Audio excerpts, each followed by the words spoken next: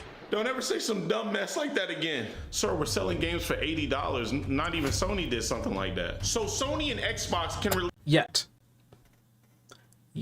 They didn't do it yet. It's not like they won't do it. They didn't do it yet. release Last of Us and Skyrim 1 million times, but I increase, the money of all my games by $10 and I'm the villain? Well, sir, all of you are the villains. So, sir, I'm sorry. Donald Trump just said he's increasing the tariffs on all the products. What? If Trump makes me pay more, I gotta charge more to the customers. I gotta charge more to the customers. Sir, what should I tell social media? Tell them we have to hold the pre-orders back to adjust for however the market's gonna be. And then what do we do? Which, by the way, I think their new pre-order date is the 28th or 23rd. I think it was the 28th or 24th. It's somewhere around there. GameStop put out a post saying that pre-orders for the Nintendo Switch 2 is going to be on somewhere 23rd to 28th, I think, or the 24th. 24th? Should be 24th. I don't know. Somewhere around that time. GameStop made that announcement. And I guess it's official because it's from Nintendo. They showed proof and everything like that. Okay, 24th. I am still going to wait till next month if I get the email so that I can pay for it whole that way. Yeah, I'm still going to get the console. I mean, I bought a PS5. PS5 was around the same price. Price of the brick going up, boy. What you mean? The mob is trying to run us down, and you want to charge more for the Switch too? No. What do you think I am, an idiot? Oh, thank God. We're gonna charge more for everything else. Oh, come on. Or that's just. We're gonna charge more for everything else. And you know what the sad thing is? You want to know the sad thing is? People are still gonna buy it. People are still going to buy it. They're going to still buy it because people can't help themselves. Normal people can't help themselves. People who are terminally online may have an opinion, but normal people, who aren't online, who aren't on the internet all the time, are still going to buy it. They're still going to buy it.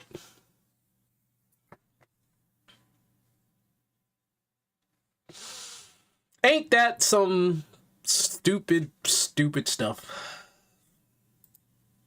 Also, by the way, do you remember that girl that worked at Kotaku and then she wrote the big article, the Kabrutus article? Still getting the Switch 2? Yeah, I can't judge neither because I'm going to get the Switch 2. I mean, the console price I have no problem with, right? I really understand that. The games and the accessories, I don't understand that. It's absolutely stupid. Oh, I think actually it's on.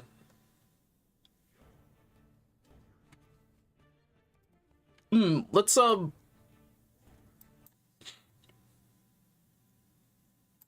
watch this first. Here at Asmongold Clips Enterprises we do not forget. March 25th, Alyssa begins the encounter, asking for dirt on Asmongold on an alleged hit piece documenting his shift. And then Alyssa begins a barrage of tweets about my client's lackluster appearance. Her remarks slowly begin bordering stalking. Cut your nails. If he's a student, he can't go somewhere in this school because people are blocking him. It's wrong. They have no right or justification to decide he can't go somewhere on campus. I don't see how anyone can defend this. When she started replying to tweets that had nothing. This guy makes a little tent with his fingies to seem smart, and then says the most carbon monoxide leak statements humanly possible. I'm serious. He may have brain poisoning. This woman is absolutely insane, by the way. To do with the Sweet Baby Ink situation. Vote with your wallet. Stop buying soap. So she's gonna make a video about how I smell bad? And then she crossed the line when she started liking and retweeting tweets calling Asmongold a racist and a transphobe in an attempt to have him lose his Capcom sponsor for Dragon's Dogma 2. Damn! Was it her fault, though? And a transphobe in an attempt to have him lose his Capcom sponsor for Dragon's Dogma 2. Alyssa Mercante got fired from Kotaku. Yeah, I think it's probably a good decision for her and also for Kotaku. Not for me, though! Fuck! Why is the editor so funny? His editor is, like, absolutely insanely funny. Walking to a restaurant shift and feeling 25 again. What a life am I, right? Gaming journalist, aka part-time waitress. Way to own the chuds, Merc.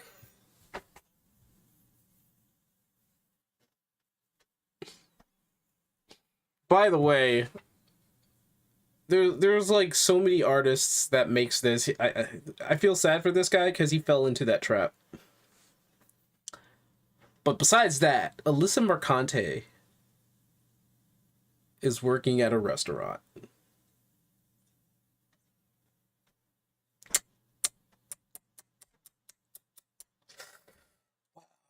How's that karma feeling? Well, I want to announce that we have had a complete and catastrophic universal chud victory. Put the fries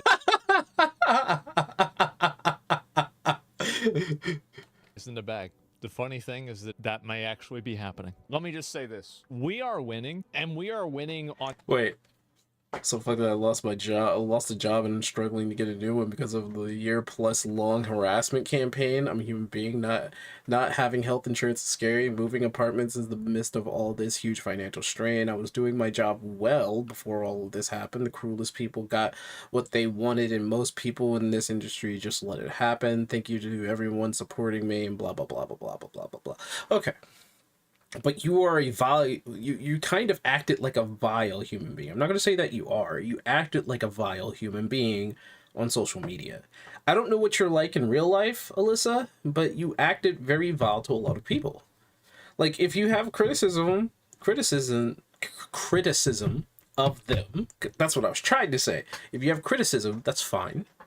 If you have your own opinion, that's fine. But you got to be aware of the ramifications of your actions. Like, you get to do and say whatever you want online, but it doesn't stop people from hating you.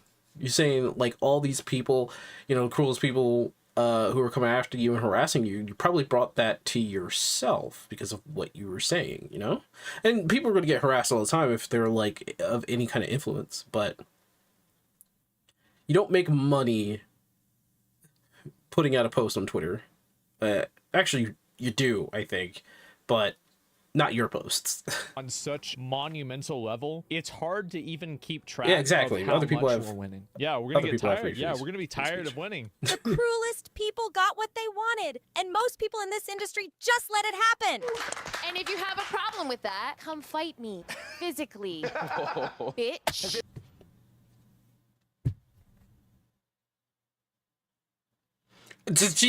She asked for it.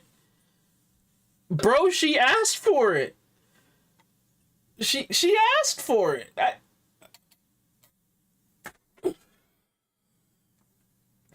She was so high on her high horse and asked for it.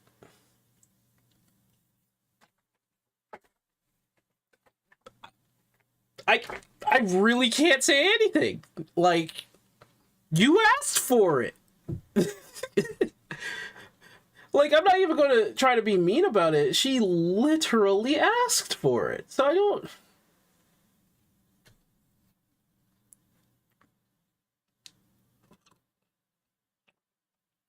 I guess she was trying to showboat on her stance to, you know, really solidify how she thought and her way of thinking.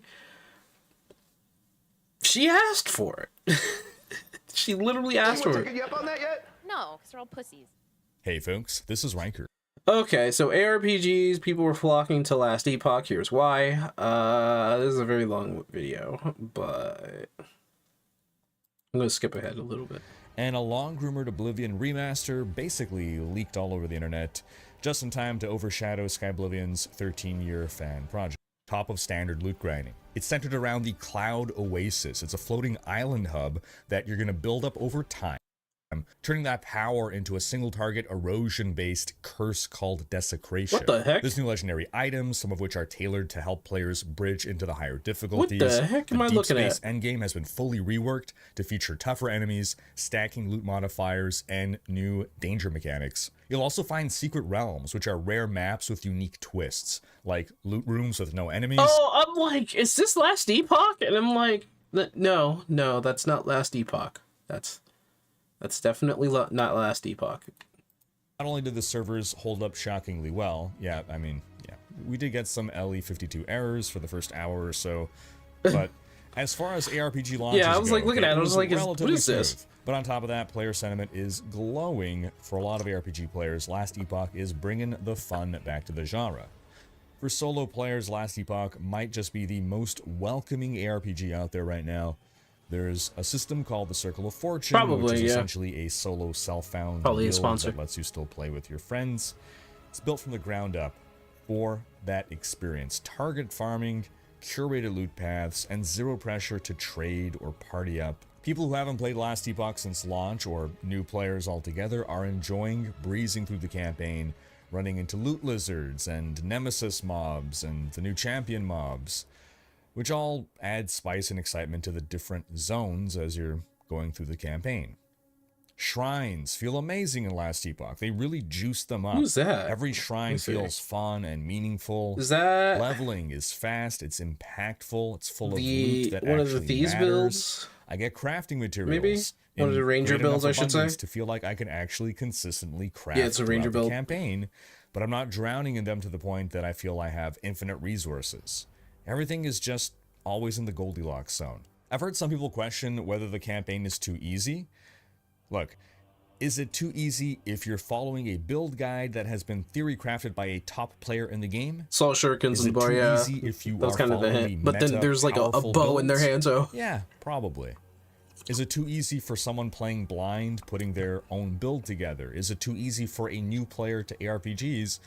Probably not. Ultimately, Last Epoch sits in a nice place between Diablo 4 and Path of Exile. So the reason why it's doing so well is because it's in this Goldilocks zone. Just to say what the Goldilocks zone is, the perfect placement. It's like a zone. Okay.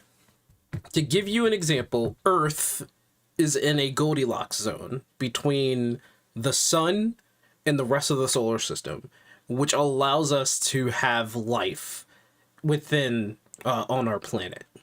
Right, we are just that far away from the Earth, or from the sun. Sorry, the Earth is just that far away from the sun, and not too far away from the sun to have life be sustained. Earth is in a Goldilocks zone. So Last Epoch is in some sort of Goldilocks zone in itself, where it is good for newcomers to come in, not too easy for them to just breeze through it, but challenging enough, right, for them to get into it and actually learn the game. There isn't a gigantic web of abilities like in PoE 2, because it's not for everybody, and it's not like ball busting like PoE 2, right? And it's not as dead easy as Diablo 4. So it's like somewhere in the middle, and I think that's what Last Epoch wanted. It's that Goldilocks zone. Not too hot, not too cold. It feels just right. PoE 2 makes you struggle too much. D4 is too effortless. And there you go. That's what I just said. PoE 2 makes you struggle too much. D4 is too effortless. And Last Epoch is currently hitting the right balance of progression pace. At least initially, we'll see in a week once people are deep into the end game, but the experience Last Epoch gives you, at least during your first couple of play sessions, is just plain fun and enjoyable. Concurrent player counts on Steam peaked at 150,000, and I expect us to see this weekend top that number. The all-time concurrent player count peak for Last Epoch was 265,000 14 months ago. That was at launch. Yeah, it was a pretty good launch for them. I would like to see Last Epoch like reach, at the very minimum, I would love to see it if they one day 500k. I would love to see it. So still being able to bring back over half your launch numbers over a year ago. That's really good. Last Epoch also reached the 5th. Yeah, but I still would love to see growth on that part, you know? Best-selling game on Steam this week. So Season 2 is also bringing in a lot of new players. Now, we've previously spoken about all the new content and big changes coming with Season 2, but there were The heck? a few more things that didn't get covered during Hype Week.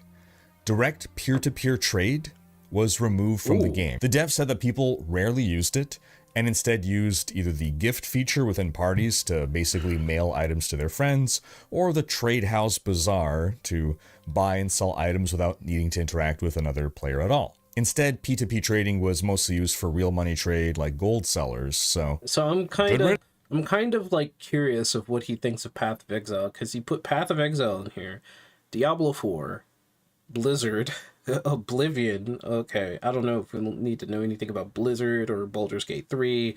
Baldur's Gate 3 is coming out with their last patch.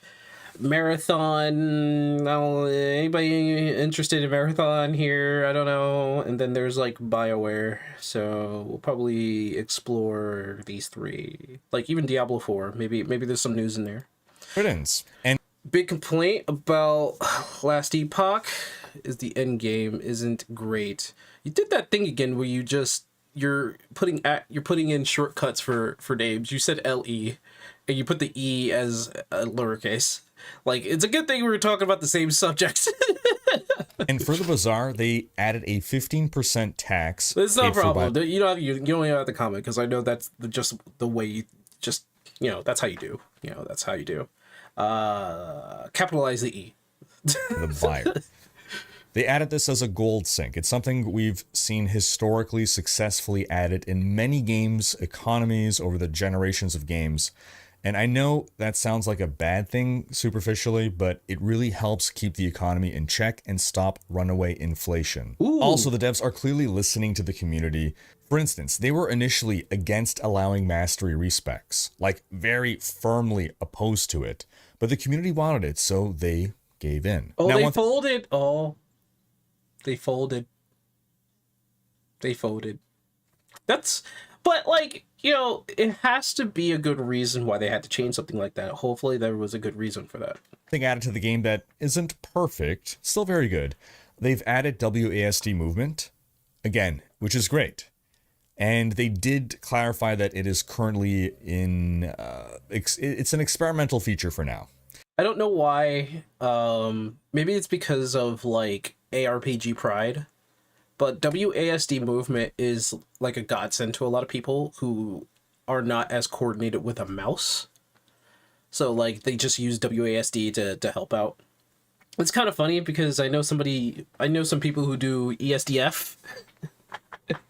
They use ESDF and they give good reasons, because WA and Q can be used instead of using WASD, which is like the traditional standard people use ESDF, which is kind of funny. It does not feel quite as smooth as in PoE 2, but I'm glad that they added it. I've been using it, and I'm sure they're going to keep working on it to help smooth it out. Oh, quick Yeah, maybe I should actually try to use it myself. reminder, folks, either grab a loot filter or configure your own. You can configure your own in-game, no need for third-party tools or a degree in coding or anything. But let's hear from you folks. If you've been playing Last Epoch this season, what's been your favorite change so far? Or if you haven't tried it yet, what's holding you back? All right, over in Path of Exile 2 news, things are complicated. Patch 0.2.0F dropped with a bunch of quality of life improvements. You can now respec your Ascendancy class. We got new stash tab affinities. Stuns on players were toned down. Belts, level 30 and above, now implicitly have charm slots. I guess they did address the stuns on players. I don't know why they wanted it to be so ball-bustingly frustrated. Like, it was frustrating. I'm not gonna lie. The game was frustrating at points. Like, very frustrating. But, I mean, to each their own, you know? Some people loved it. Because holy fuck, the stun lock was atrocious. It was indeed. WSD is fine. Yeah. Pinnacle bosses at difficulty 0 offer unlimited respawn attempts. All these are great. What's going on here? Now I'm at 1080p. Why is it so fuzzy on his head? Changes. This was a good patch that addressed things that players have been talking about almost since launch in many cases. And I want to stress before going on, it's really great that the devs are deploying these rapid patches. This is what early access is all about. They're getting stunned from a rock. That said, these changes, while good, again, are not distracting players from the core issues right now. Recent Steam reviews had rebounded to mixed after last week's couple of patches, but they're now back to mostly negative. Ooh. The current state of the game has been called by some players tedious. It's been called joyless, hostile to casuals. You want to try a fun off-meta? As much as I would love to sit on this high horse, saying like, you know, get good at the game, the problem is that most people are casual. Most people are in that spot where they just want to sit down and enjoy a game. I don't think a game should coddle to a casual to the point where the game becomes unplayable or you're not playing the game. I shouldn't say unplayable. I should say you're not actually playing the game anymore, because that's where it comes down to if you listen to a casual too far, where like they press a button and now the game is playing itself. But PoE is frustrating. It's frustrating. That was their choice. It was their choice to make the game frustrating. And people who are into games like, you know, Souls-likes, right? Those are frustrating games. But at the same time, you can make builds in that game, especially Elden Ring, to trivialize a lot of things till they patched it out. Like, I have always asked, why did PoE 2 have to send you through cruel mode? I'm like, because it's early access. They need to run the padding until you make it to endgame. I'm like, that's stupid. That's dumb. I don't like that you have to go through cruel mode again. For PoE 2, the big problem is the game. While it's a bit challenging at some points, Barrett reason causes a lot of below HP bars and frustrating deaths. Yeah, absolutely. There's a lot of things in PoE 2 that I like. I know that they've did some changes to rectify some of that situation, but like, you're always going to have to go through cruel mode again just to get to endgame, and that's stupid. It's dumb. Playing the game a second time because it's early access. I mean, I can see the reason, because there's supposed to be like 6 chapters.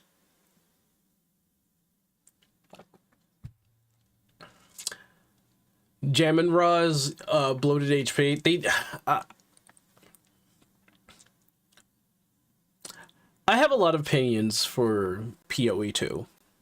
I do. I have a lot of opinions, and it's very frustrating to some of the with some of the, like, I'm frustrated with some of these choices that they make within the game. Can't really say anything about it because, let's be honest, some people like it. Some people like it.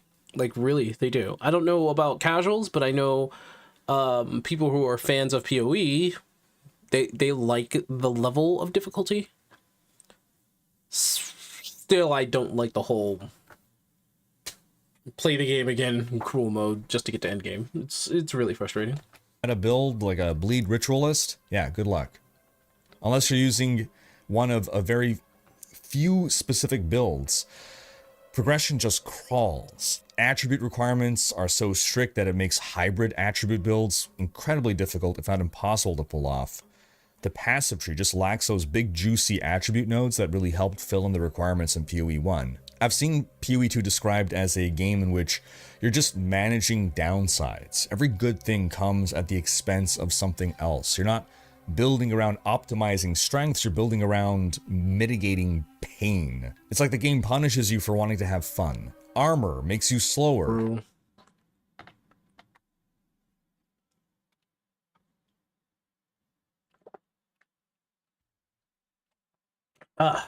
True. It's also less useful than Energy Shield, because it doesn't defend against everything that Energy Shield defends against. Why does it have a downside if it's also the worst defense? If it's gonna make you slower, shouldn't it be the most powerful form of defense to compensate? Ascendancy trials are more painful and tedious than in PoE 1. They do appeal to a small portion of the player base, which is great. I'm fully in favor of there being activities in the game that target specific kinds of players. I don't think everything in the game has to appeal to everyone, but this is an activity that everyone needs to do. Like, very true. Very true. Making things ball-bustingly hard and saying get good to the gamers is probably going to have a lot of people drop off. Because a lot of people are not, I would say, they don't have the constitution to play at that level. Some people are not, I'm not going to say as good, but they're just not as technically sound. Saying that, they're good or not at a game is kind of redundant, but maybe their fingers just doesn't work that way, their brain doesn't work that way, or something like that. It doesn't sound like an excuse that I'm saying, very much so, but it's like the truth. It really is the truth. Like, some people just want to sit down and play a video game, not yell at the screen every time they get killed in a run of Ascension, where they're like, oh, I'm on the boss, I can get my Ascension for my character now, boof, die, and it's like, I gotta start over, I'm getting frustrated. And it's not the good kind of frustrating, where it's like you want to go back and do it again. It's kind of like the bad kind of frustrating, where it's like, I don't want to play for the rest of the day. Core character power is locked behind it. You are forced to do it. And there's many players that don't want to do it so bad that they pay other people to carry them through it. Then there's also smaller things like, it's a skill check. Why aren't customizable loot filters built into the game at this point? Last Epoch has raised the bar here by letting players build their own loot filters directly in-game. Why do PoE players have to rely on external resources or editing game files to set up a core function in the game? I think a lot of that has to do with mod culture, where a lot of mods are doing a lot of mods do a lot of the bulk work.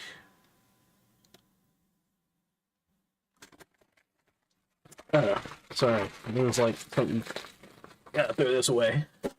A lot of the mods that you can find online does a lot of the bulk work in terms of loot filtering.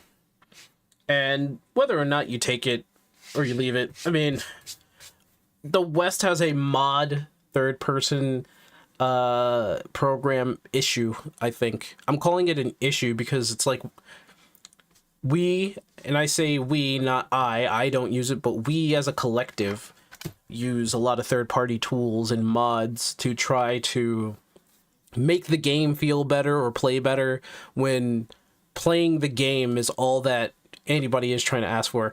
This is probably the reason why there's a lot of people who cheat, because the game isn't fun for them and they want the way that they have fun is by modding the game. And honestly, I think it's out of control. It really is. It's out of control. People have access to these third-party tools and mods, and then when somebody calls them out for cheating, it's like, well, this is the only way I can have fun, which is a problem, because it's like, that's the only way that they can have fun. PoE, they were the trailblazers in loot filters, and now they've fallen behind. But all that really is ancillary to what is the biggest issue right now. Loot is too scarce, including crafting currency. The game is clearly balanced around trade. You're better off spending whatever currency you do find on trading for the item that you need, rather than praying to find a good drop as a base, or just wasting your own limited crafting currency on gambling for a good upgrade, because it's right, because PoE 2 has I don't even know how many pieces of currency it has. It has way too many. I want to say it has about like maybe 25 to 30. I don't know. It has a lot. It has a lot of different currencies just so that you can build up, well, gamble to build up to what you want as perfect gear. 20 different ones, yeah. So it's a lot. It's a lot. It's always a gamble. And it's just not feasible to craft your way through the campaign. Alchemy orbs and exalts should be much more common. But even then, good bases to craft on just don't drop often enough. Right. Ultimately, the heart of the ARPG genre has always been about the loot. Distilled to its most basic form, the fundamental allure is click on something, whether it's a monster, whether it's a chest, whether it's a barrel, whatever. Click on thing, get random loot drop. It's the absolute most basic dopamine hit there is. Combat is the fun gameplay built around that basic reward structure, but Because you gotta remember, like old school Diablo, the battle system and how combat was simple and basic. And then they try to expand that. They did expand that in like Diablo 2, but it was really expanded in the Diablo 3. But the core of those games was kill monster, get loot. Was loot good? Keep it. Was loot bad? Break it down or sell it. But like the loot was the core of Diablo. It's the core of what I would think an ARPG is, you know? Like that's the reason why I always say, like, in Final Fantasy 14, they should turn deep dungeons into like a sort of ARPG. Like the mobs, the amount of mobs that you fight in there, man, and then their drops, right? They drop something. They should just make an ARPG like as the core of any deep dungeon, where they drop gear, you build up your gear, you reach level 100, expand the floor out so that it's longer, not just like 4 or 5 rooms until you go to the next floor. No, expand that bitch out. Make it longer, have save spots, you know, so you can continue your journey, be able to do it with friends, you know. It would be so much more fun that way. It'll take you a lot longer, for sure, to get to the 100th floor. For sure, but you're going to have fun along the way. That's what I'm wishing for, you know. 50 plus hours in new season, loot is horrible, and apparently it's because it's bugged. You said it was hard to say if it was true. They're just claiming it. They want to be a roguelike experience, might as well go all in. Yeah, right. For deep dungeons, I think deep dungeons should be like a roguelike ARPG. Change the rooms, right? The rooms shouldn't be this square. Deep dungeons, this is how I would change deep dungeons. Turn it into a loot base core fest, ARPG kind of roguelike. You know, it doesn't even have to be ARPG top down, right? It could still be regular MMO Final Fantasy. Change the gear, have the gears have special abilities in it, have special stats in there, put like weaknesses in there, piercing, blunt, slashing, fire, water, ice, lightning, elemental weaknesses in that. Have treasure chests, have some good loot when you find a treasure chest and multiple loots, have all mobs, not all mobs, but have like a separate currency in there, have like different kind of drops, weapons, equipment, and all. Be able to break down all your weapons and equipment to, you know, build that up or build the one that you're already wearing right now. Have shops, expand the rooms for like, I don't like the square crap, like expand it out, make like actual lands and stuff. Like take something from Monster Hunter, man. Well, I shouldn't say Monster Hunter. Monster Hunter's layout is very static. What I mean to say is take something from other roguelikes where the rooms that you go in are like always different, right? But keep the rooms thematic.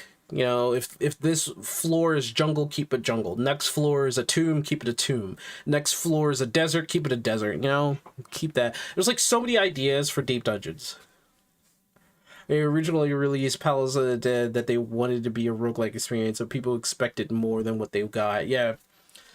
Like, Palmanders, keep it in there, but change them up a bit. Palmanders being like a room-changing item.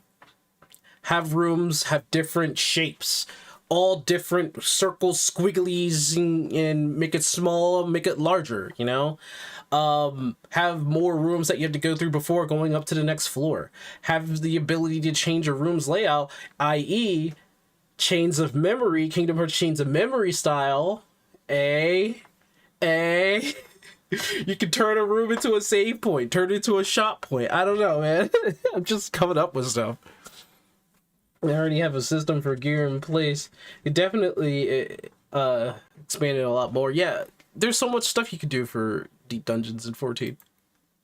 If you take the loot drops out of an ARPG, then you're left with something hollow. And right now, for a lot of players, there just isn't enough dopamine hits relative to the challenge. Now, some people say, well, the reward for beating difficult content is the feeling of, pride and accomplishment you get for overcoming the challenge. That in itself ought to be reward enough. And I say no, not any. He's right. For example, say you beat Earthworm Jim. Earthworm Jim is a difficult game, but you beat it, right? You now have bragging rights saying that you beat Earthworm Jim. What do you get for it, though? What do you get for beating Earthworm Jim? Like, you boot up the cartridge, and you see, like, maybe a star, or maybe you have an alternate run, or maybe the suit turns blue, or maybe you get an extra level involving beating up cows or something. I don't know. Like, you need a reward for the hard work that you put in, right?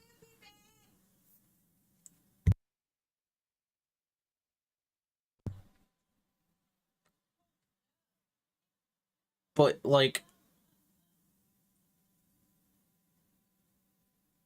I don't know.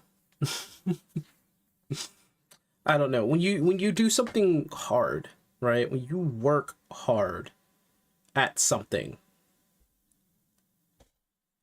and you don't really get rewarded for it, it's a bummer. It really is. It's a bummer. Like, I'm an advocate of hard work for something that you busted your balls for, but you kind of need that little piece of reward that you spent all that time doing. Like in RuneScape, you spent literally hundreds of hours killing the same boss over and over and over and over and over until you get that really rare drop, and it totally changes your build. Now you're 50% stronger. Now taking on other dungeons and other mobs is a hell of a lot easier. That is like reward enough for spending hundreds of hours on one boss. It's kind of like that. In a loot-based game.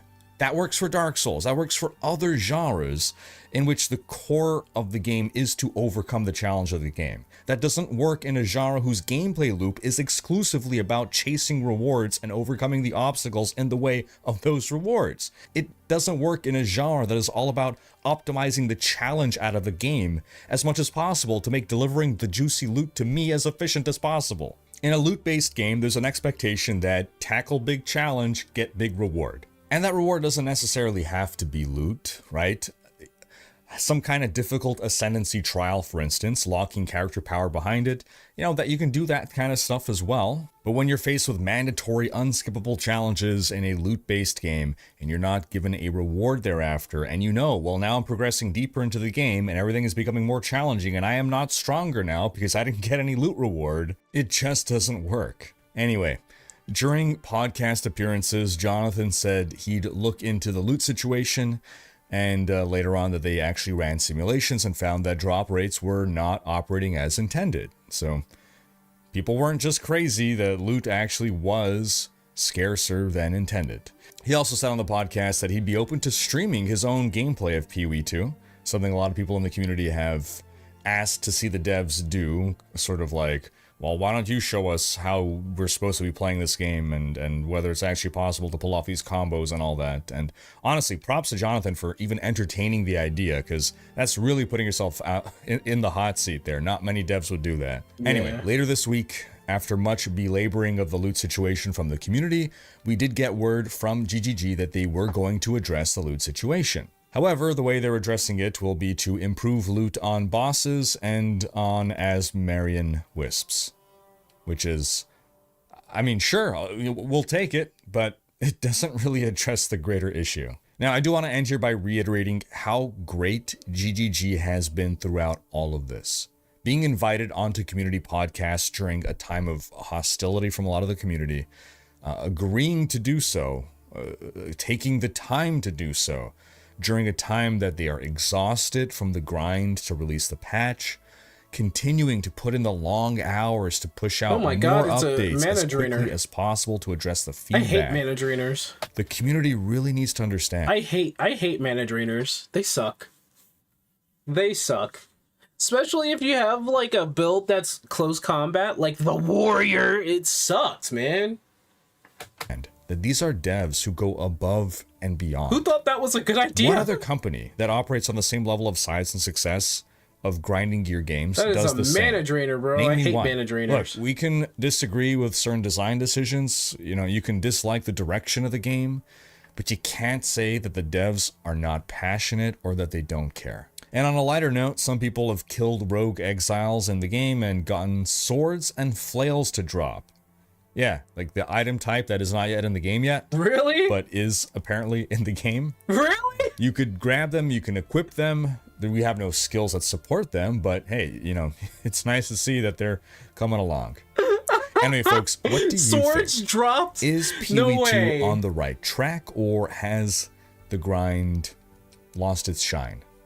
Sound off in the comments. On to some Diablo news. Next Thursday, I think the grind hasn't really died. As long as people really want to play the game, they're going to play the fucking game. They're going to play the shit out of this game, you know? we're getting the campfire chat for Season 8, which releases on April 29th. The live stream will be on the 24th at 11 a.m. PDT. If you're wondering what Season 8 is all about, I've got this video for you here. As a reminder, we got the Diablo 2025 roadmap reveal last week. Do check out my interview video for that one. And in the wake of the tepid community response to the roadmap, Adam Fletcher dropped a couple juicy tidbits on Reddit. He said, quote, "We've seen a bunch of comments and feedback over the last few days, noting that they believe the roadmap is a totality of everything that..." You know what this looks like right now? This looks like Diablo Immortal. Sorry. Oh my god. That is coming. I know it's not. I do want to assure Diablo 4 everyone is that we are very significantly better. self-aware of some of the items players are yearning for, and I do want to confirm that we are looking at many of these items, including skill trees and adjustments related to that, end game, and making that experience better for all players. There's billions and millions of damage. The roadmap will get updated as we march through, and more of the items people are talking about will start to be revealed, along with all the details behind each of these updates. Skill trees, end game. Now, these are things that would have been exciting to see on the roadmap. Now, one thing we saw on the roadmap was an IP collab happening in Season 8. Well, it was revealed this week that the collab is with Berserk, the manga series by Kentaro Miura. It seems this collab is coming to both Diablo 4 and Diablo Immortal. We don't have any details, just a short animation and the words, "Trace the path of the Black Swordsman and you have been branded." Berserk is a critically acclaimed manga series set in a dark fantasy world inspired by medieval Europe, not unlike Diablo, and is well known for its violence and gore. I'm not familiar with Berserk myself, but it sounds like it fits. Well, let me just tell you, Berserk is hell of a lot darker than any Diablo What can we game. expect from this I'm just collab? saying. I just expect shop cosmetics in D4. As for Immortal, probably shop cosmetics and maybe some kind of mini event. Now, we also have some rumors floating around that Diablo 4 will be coming to the Nintendo Switch 2, which comes from known leaker Ecstasis, who has proven himself to be reliable in the past. No, I don't think I see had a few leaks from him over the past few months. So and, billion. Never mind. I saw it. A few leaks from him over the past few months, and million. There it is. Look at that. 204 billion. 2401 billion. 204 billion.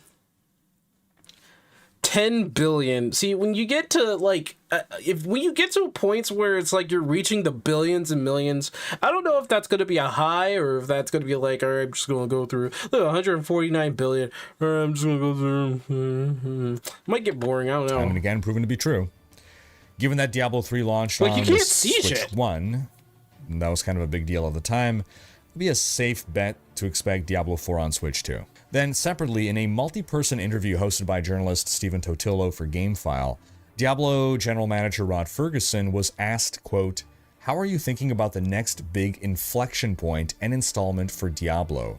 Because that's a storied franchise that has legs." His response was, quote, "We're here for the long haul. We've been doing long-range planning recently, and I've created a roadmap, a 10-year roadmap. It was actually a 12-year roadmap. I can see this, and all these different things that we can do, which is really inspiring. And it's really exciting. We're focused on what players want. I can't tell you much more than that." Now, some people interpreted this to mean that they have internally a 10-year roadmap for Diablo 4. And I'll remind everyone that Rod is the boss of Diablo as a franchise, not just Diablo 4. So that 10-year roadmap probably includes Diablo 4 expansions, Diablo Immortal content drops, possibly other spin-off games or projects, like a Netflix series, who knows. Probably has Diablo 5 on it as well. So, person in charge of highly... Okay. I think we're good to, say that we watched what we won in that video. Wait, he's talking about Blizzard? With a huge pool here. You got Warcraft, StarCraft, Diablo, and Overwatch. Unless Netflix has taken a surprise stab at Heroes of the Storm, the animated series. Netflix touching anything is scary. I think we're good. I think we're good. All right, I'm going to be right back, and then we're going to get started with Ask Epoch.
Oh no! Yeah, I don't think I put Last Epoch in there. Let me. Wait, no, I have Last Epoch, don't I? No, I don't.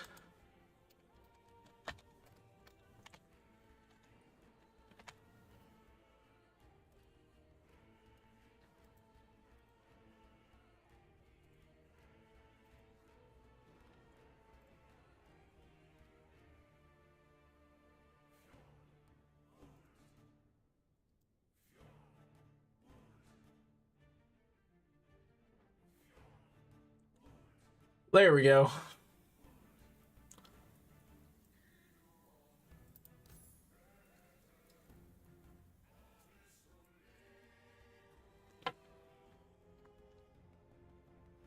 Yeah, I barely got started with this, with the rune.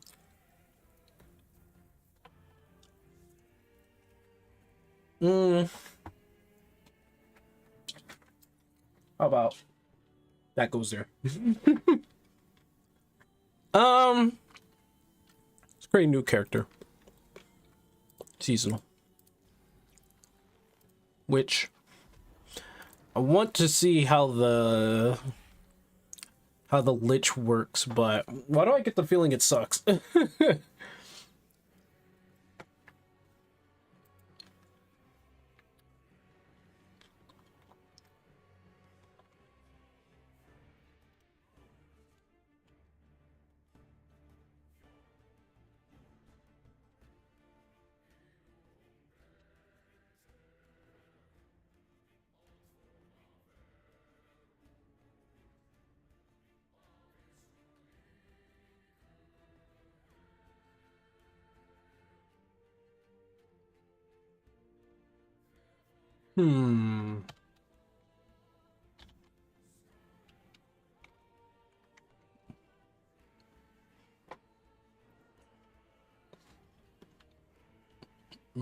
Solo account found? Solo character found? What does that mean? Oh, wait, I think I know.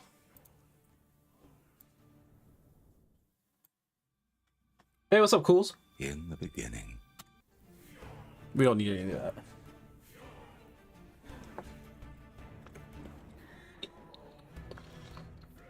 How you been, man? Getting into other games, right? How you... What the fuck? If these keepers will accept my aid, they would be fools to deny my power. There should be point click experimental WASD. So it goes to ERF. So it goes to what, WERF or QERF? What is it? QERF.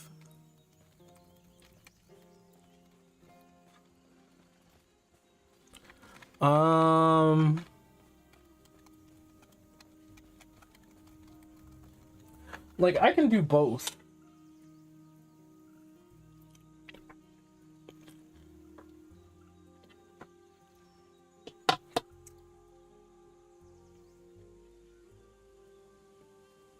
Playing Wild Assault. Haven't really played that game actually. The WASD keys works perfectly fine. I think the reason why I'm like so acclimated to the point and click is because I'm just used to it at this point.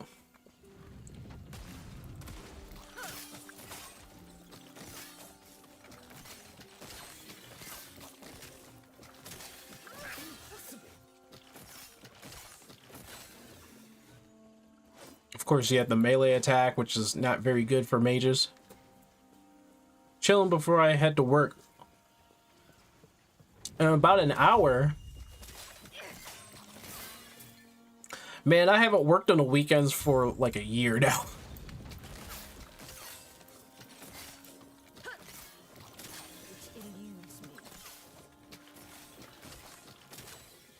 There we go. This isn't bad. I think I'll stick to what I know.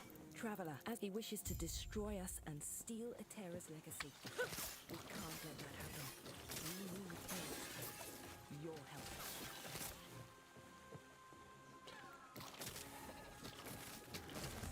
Oh my gosh.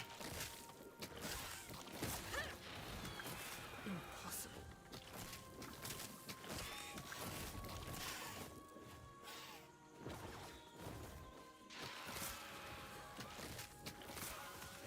Was I far enough away for that one? Heretic Garb, Copper Chalice. That works out. And the Copper Chalice actually comes in. 17 armor, 23 armor.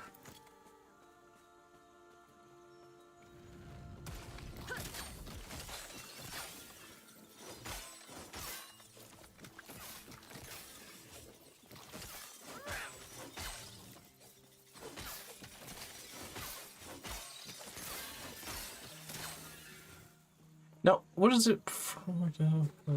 Restores your health by 10 when it reaches you. Okay, that makes a lot of sense. I don't remember that being your first ability though. Color ring just equips on me. Okay.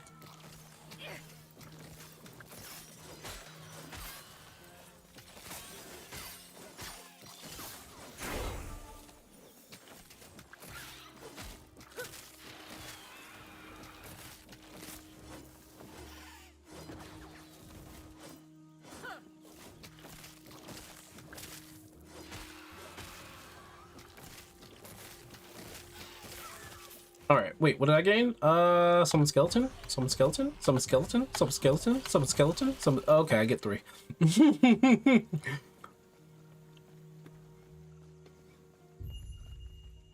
Yep, evade button. Yep, I got it.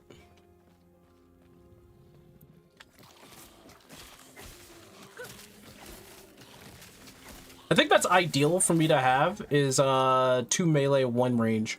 That works out just fine. That works out just fine. They want me to swap skill. Man, Necromancer is looking way too good right now instead of Lich. Talking with Eric and Fury earlier, trying M6 prog. Most are close on closing shift. Now I don't feel like trying to PF raid. Get mad and go to work. True. That sucks. When you have a work life, it really just like, it really shows the difference of like exactly what your work-life balance is. And because I can only do things really at night or on weekends, and that's going to be away now because after spring break, I'm going to be fully engaged in school. There's probably going to be only like 1 stream a week.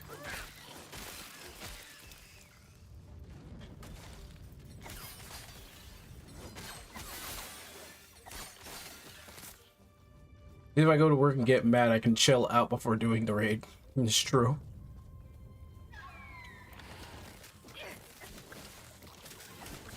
Oh, what the?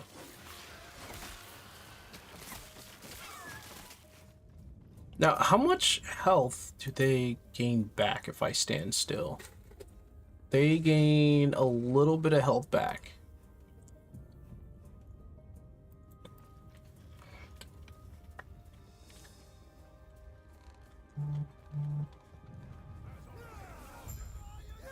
All right, there's our first NPC that we are going to work with. Okay.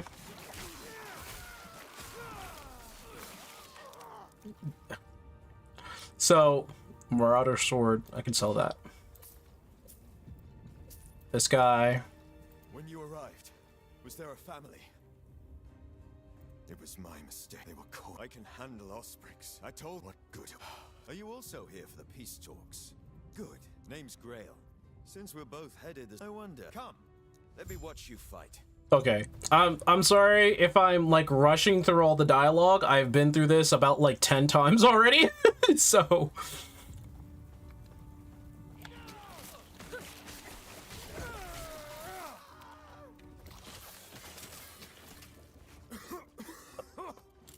Smoke.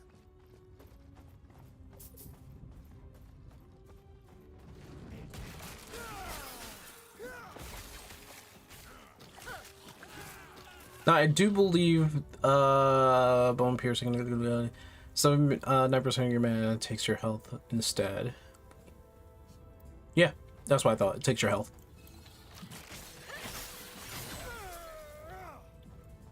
Was debating on getting 5060 Ti from Newegg for $4.99. I was debating on getting it, replacing your 2070. So here's the thing.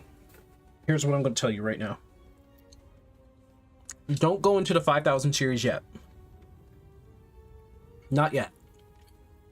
The 5060 says and promises a lot of things, but it underperforms in a certain amount of degree. And because of the price of the 5060, it looking at like $4.99. The reason why it's at $4.99 is because it's supposed to work just as well as like the 4080, not the 4090, but the 4080. That sucks. It's supposed to work like the 4080 or the 4070. The problem is that it really kind of doesn't, because it's using emulated ray tracing. So it's using AI building, which is not a bad thing, but it's not fully decked out to do that.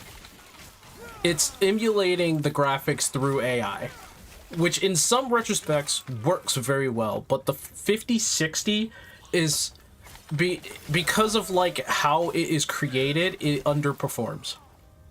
So you're getting really like maybe a 4060, maybe a 4070.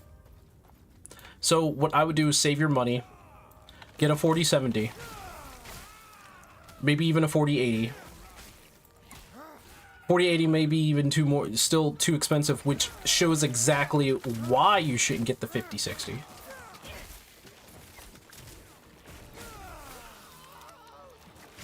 Was that a female? Oh my god.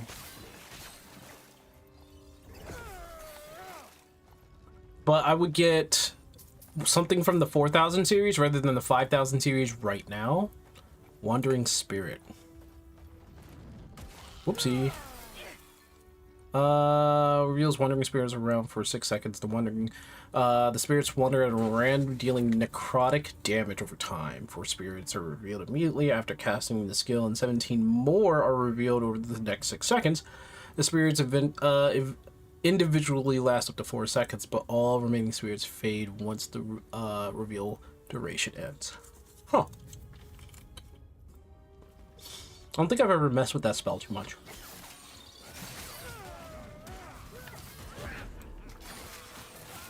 See, they just wander around. It looks like they wander around for a little bit.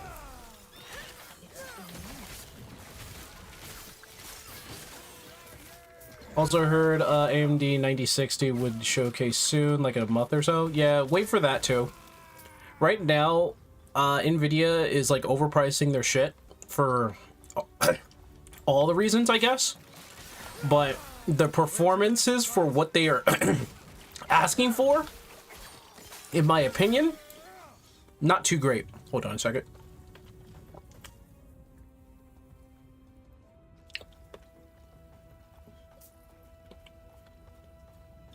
Yeah, it's not too great.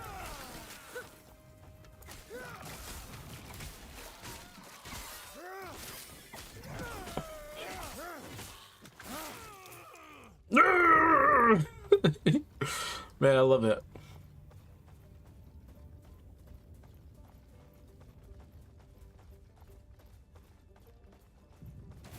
Quick, before it reaches town.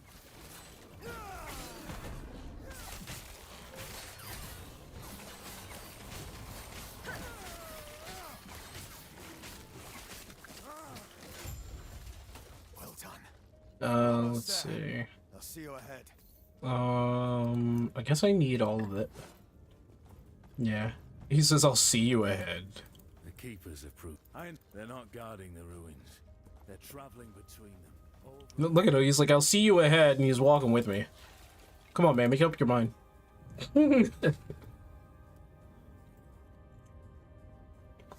Yeah. So, in my expertise, wait till you get anything 5000. You probably want to wait, but you can definitely go for the 4000 series. Sounds like their lead. The keepers of a group. Even then, it's these miss now. Speaking of, I must head there now. Feel free to look around. What's up with this? See you shortly. Okay.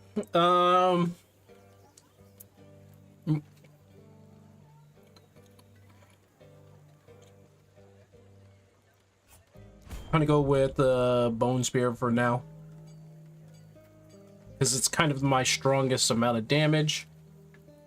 I just don't know which way I'm gonna go.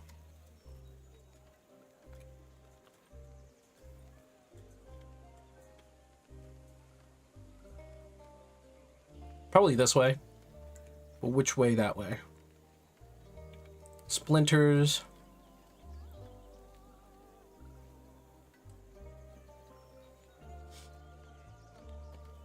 Cannot pierce. Projectile. Okay, so I mean, either the way, I'm taking a loss. Projectile range is shortened, but Bone Splinter hits deals more damage, but Bone Shards travel less farther. Oh, that's only on the charge. That's fine.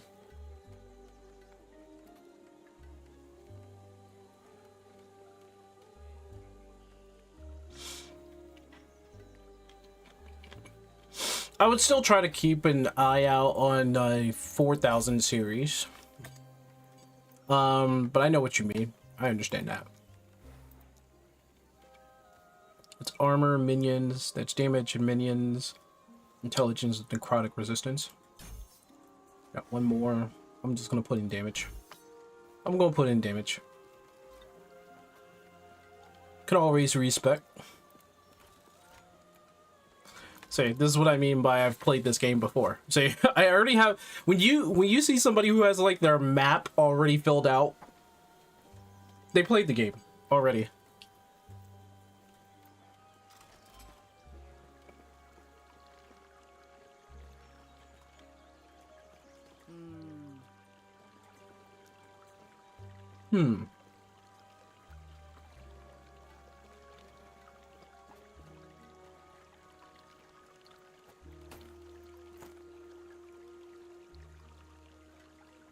Mana cost spell. Melee damage spell.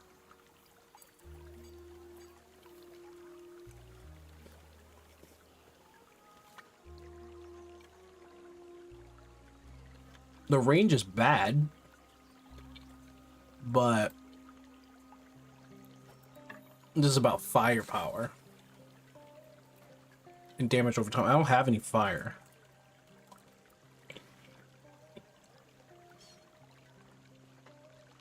I have any lightning, but it does have 3 slots for potions, and I can't use that.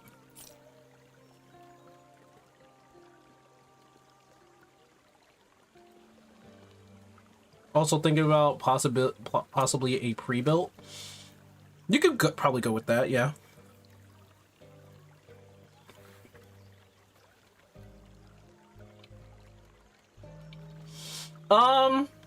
As of right now, I think Last Epoch is that good medium. It's a good ARPG to start because it's very easy to understand. And I would also say, I'll just keep that here. I don't know. If there was an ARPG that you want to start with Last Epoch. And it's not hard, but it's also not too easy. So it does bring a bit of challenge to it. It's a really good game, and it just so happened also has its own shop. It just so happens to have gotten its I guess like its expansion or new patch called Tombs of the Erased, which is what we're playing, but it shows up at in-game.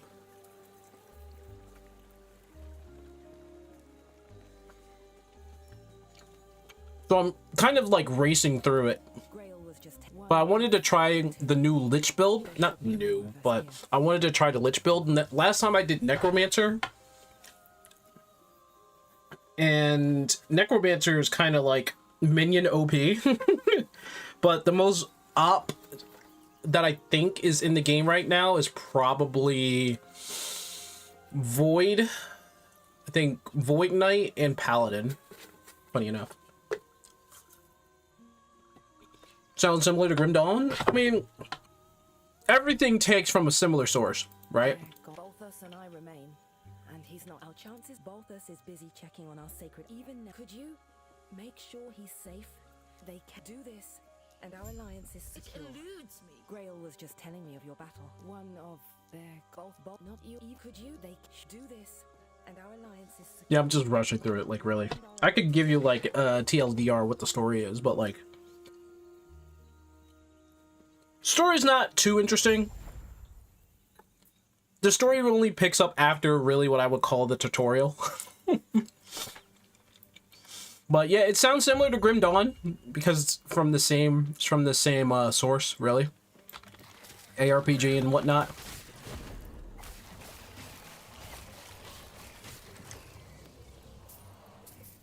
But,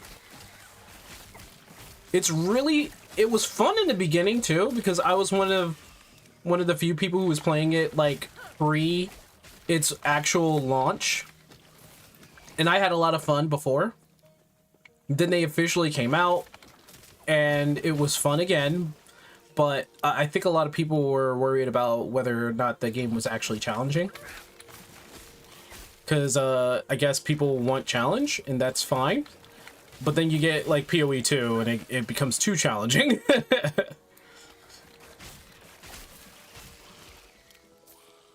Middle spot between PoE and Diablo 3? I would say Last Epoch is the same thing, then. Harvest!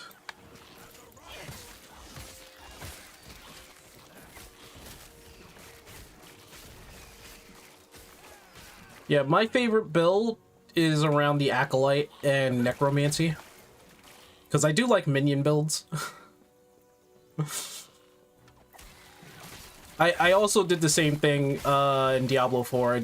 My first class was Necromancy. Necromancer was like super op in Diablo 4 though. Yeah, give it a look. I would say it's the middle of the road game. One content creator we were just looking at said that there was like they're in the right spot in the Goldilocks zone. And what he meant by like the Goldilocks zone is that it's in the right spot of being like not too hard, not too challenging, but not too easy, where it can pose a challenge.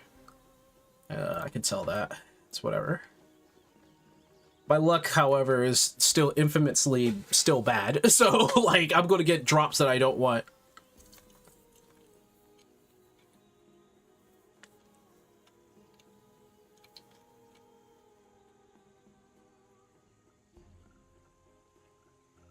I'm at least going to put one on each of these. So, I might as well put one on the armor.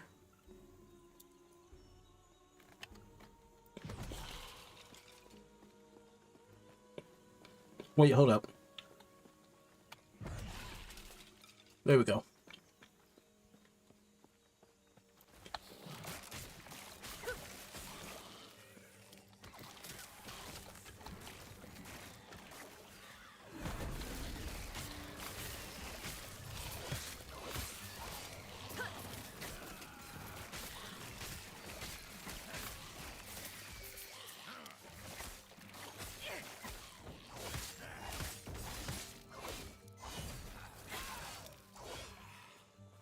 There we go.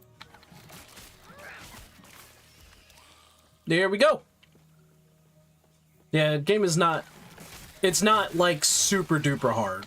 Especially in the beginning, it's not super duper hard. Doesn't, like, throw you into the shit, like, real fast, like certain other games do. Did I do that? Okay. I wasn't sure if I actually got him. He went underground before that.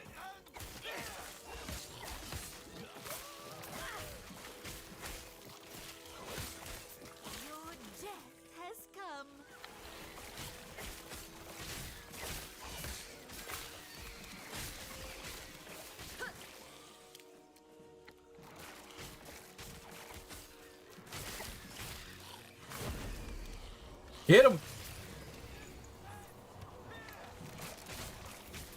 Hit him!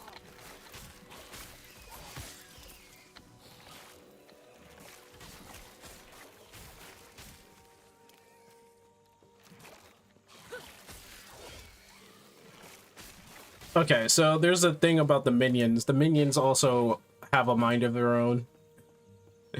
In every ARPG, minions always have minds of their own.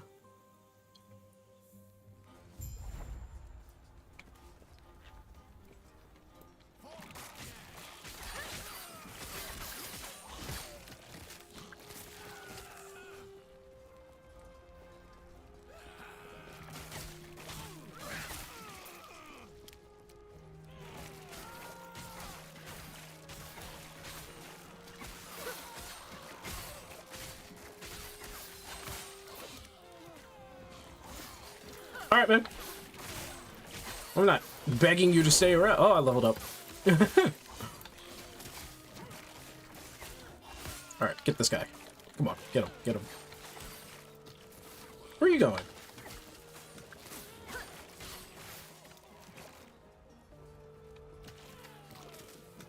Oh, I don't know where he thought he was going.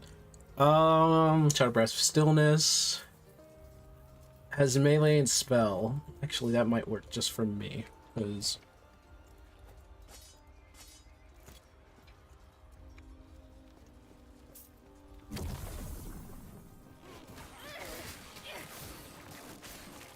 Oh, I have a fireball now.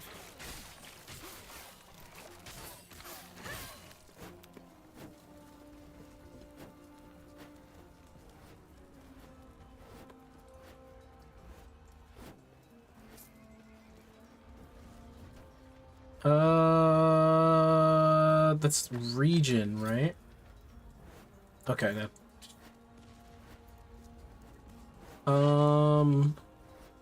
Got another one, so...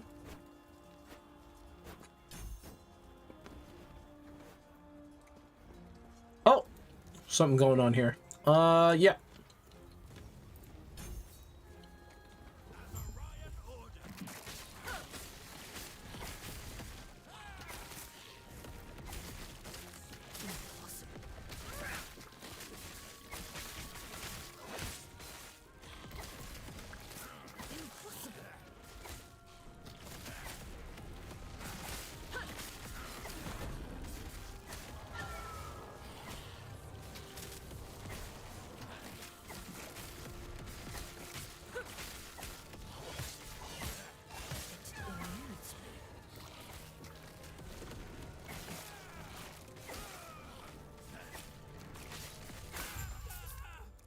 Okay.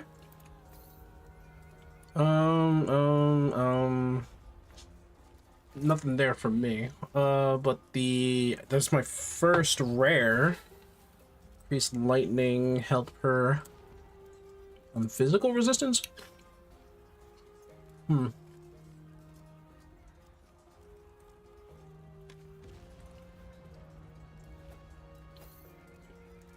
That'll have to be for now.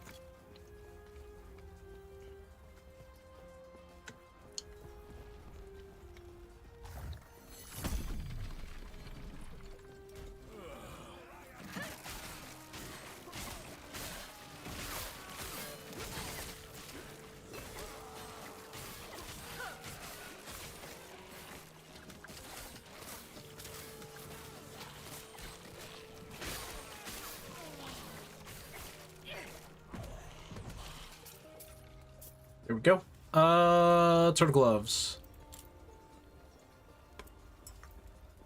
Oh, auto pickup. Does that not... Do we not have that yet?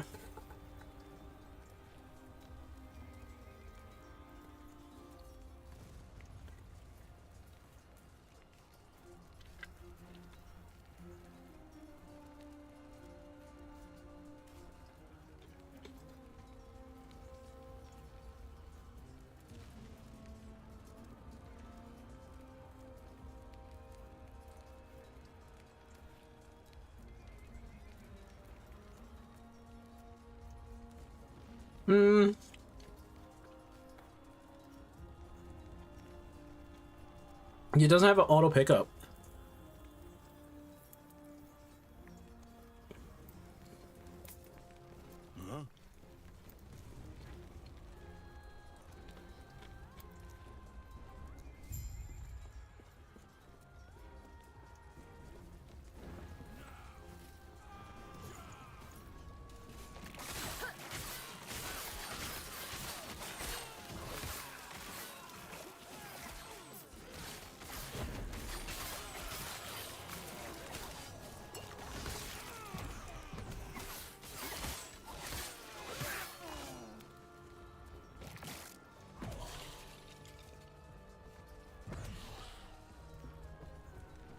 Oh, wait, there's that one guy floating down.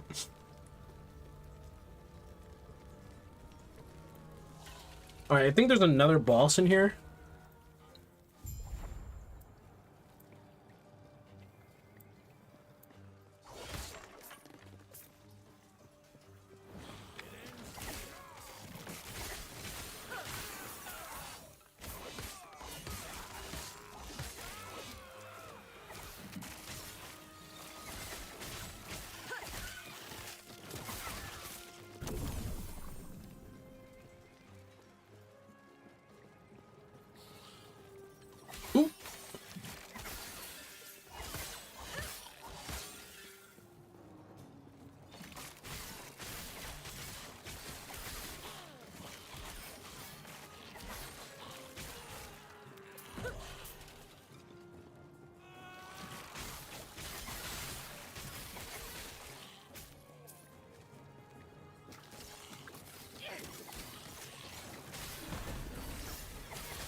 Okay. 1 gold. 1 gold. Each barrel, 1 gold. Kind of storehouse. Okay, 4 gold.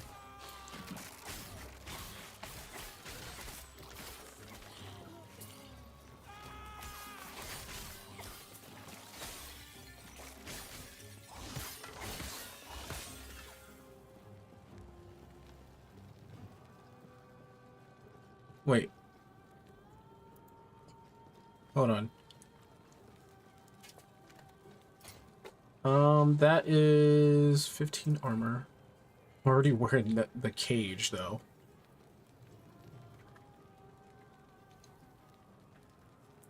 That actually has to work out better. The health regen is going to help me with my bones.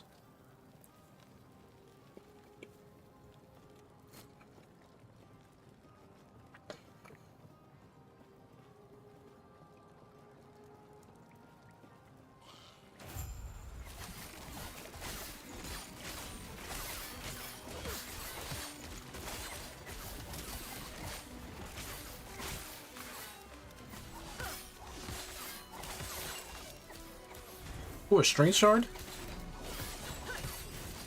I'm in the fire! Ah!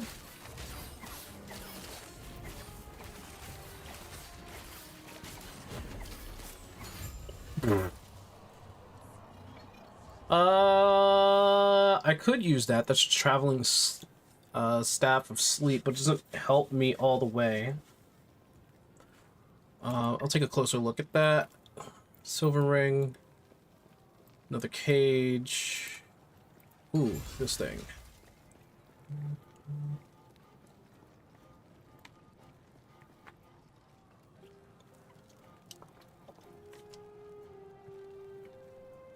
Did they restart the server yet? Oh my god. They're restarting the server?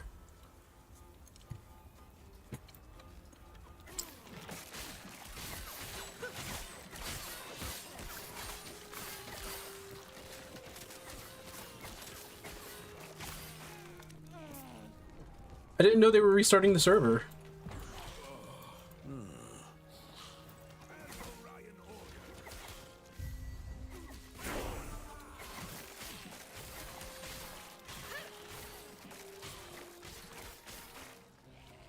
What does he have to say?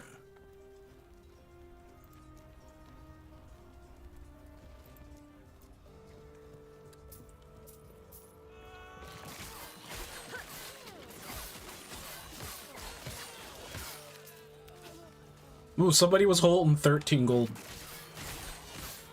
That's a lot of gold for a meager grunt. Port to town and go back. Oh boy.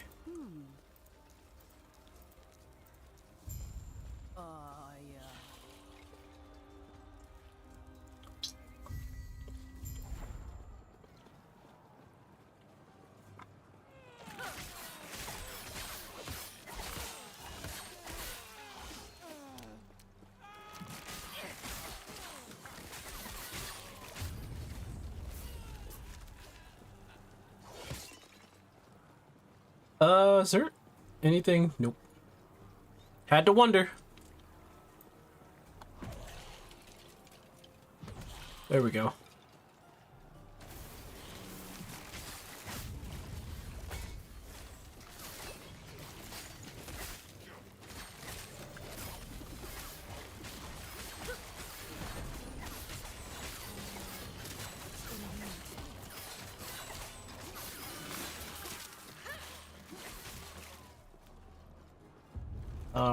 Hell shard. That might help. I have no idea. Once I deciphered the Keeper's movements, the vaults were easy to find. Exploring them proved more challenging. Ancient stonework that could inspire even the greatest of Solarum's architects. Between my engineers, what would be the purpose of such a stronghold if it were to house nothing? Yet I could tell they were here, just as I predicted. They were guarding something of immense importance, something powerful. Raya will be pleased.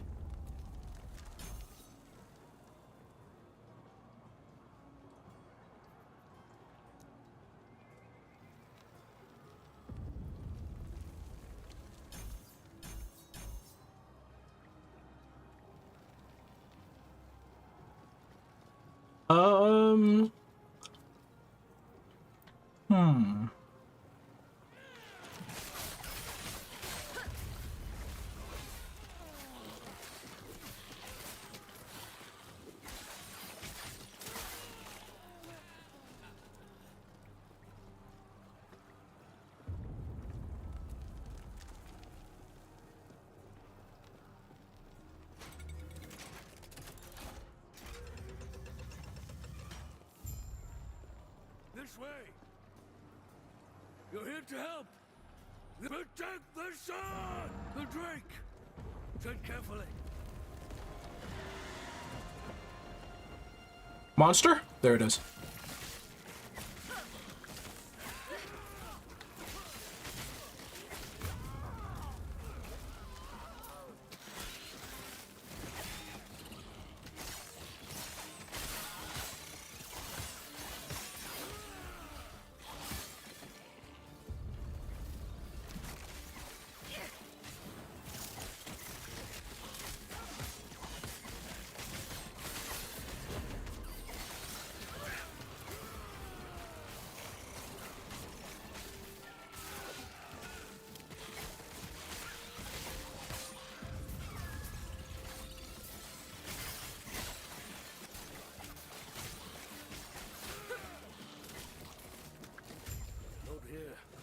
Safe. Oh! We'll reconvene outside.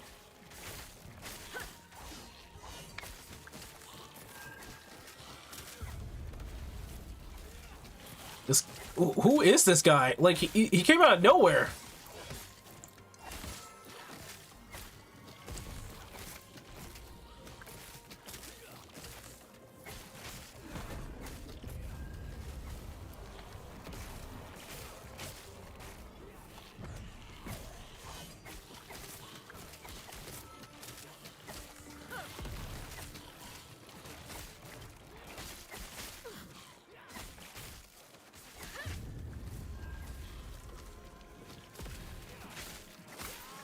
That was weird. Where did he come from? I don't. Can't use the sword. This is a staff. I'll take a look at that later. I could sell the sword. Oh, it's 4. It's only 4. First thing, the howling, sir. Lovely. What do you mean here? All right, good. Well, tell you what. Let's get out of here first, and then I'll explain more. These peace talks are hard. Hey, what's up, Yui? If you don't know why Orion is after us. Ah!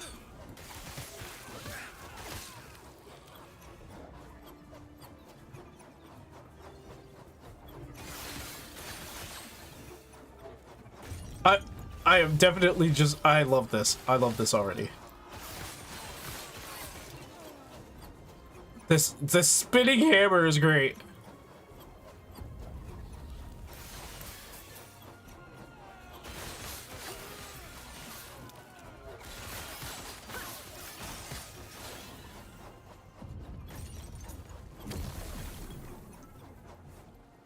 Oh, run speed, that's it? I want the spinning hammer again. It was really, that's really good.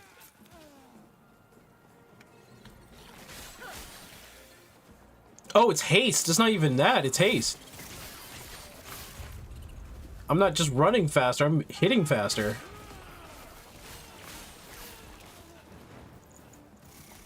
Well, give me a second, I'm just gonna...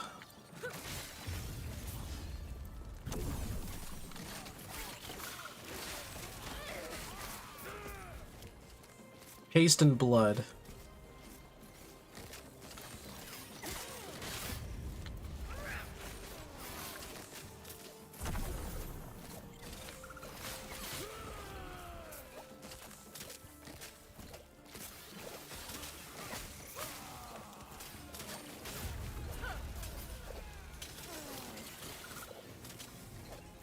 I'm out of haste. The hell? Oh, never mind.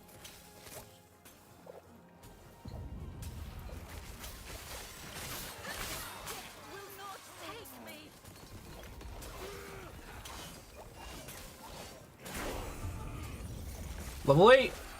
Extra slot. Hatchet. Okay.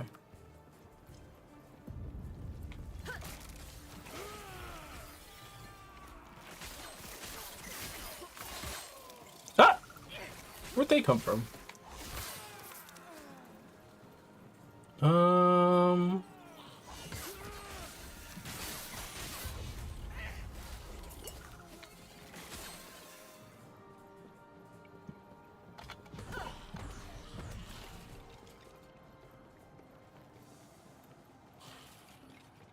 Just chilling a bit, progressed more through Borderlands this week, but still over leveled like hell. Oh.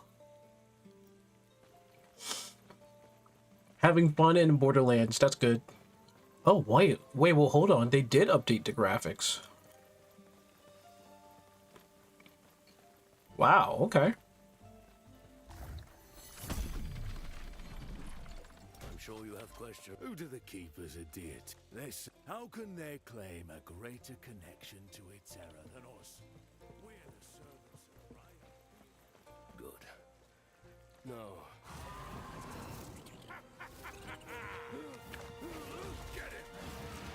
Get him! And takes him away. Damn, that sucks, bro.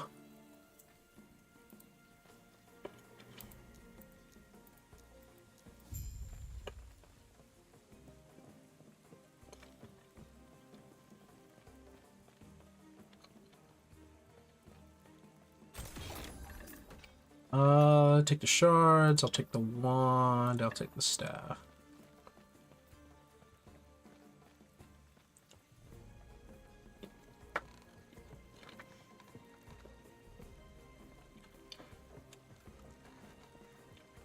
So let's do some leveling. Gotta get back to base camp. Right here. It's sad there's like no portal animation for that.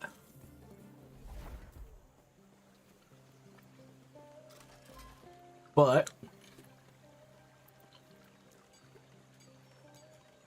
so another specialization can happen.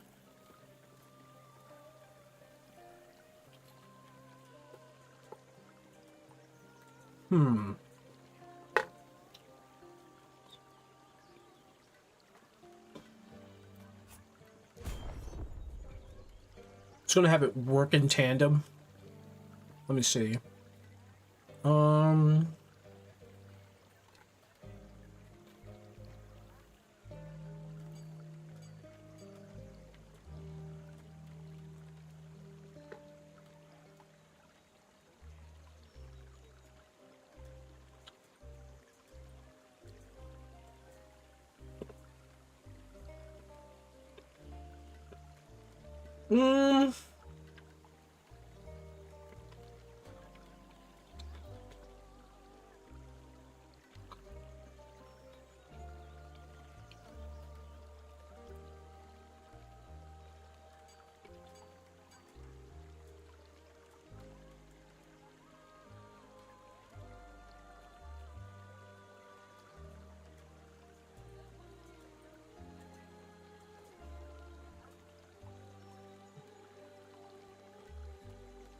Hmm.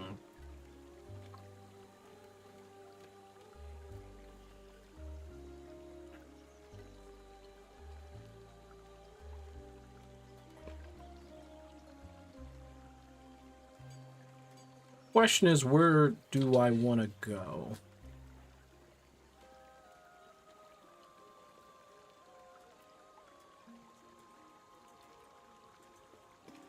I'm going for a Lich build, so I think I'm going to probably go down here.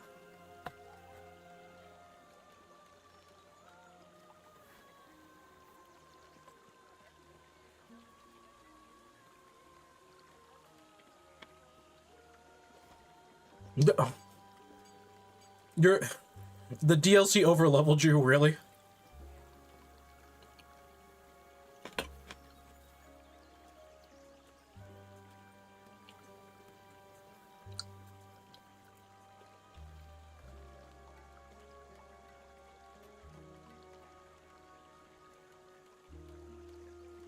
Okay.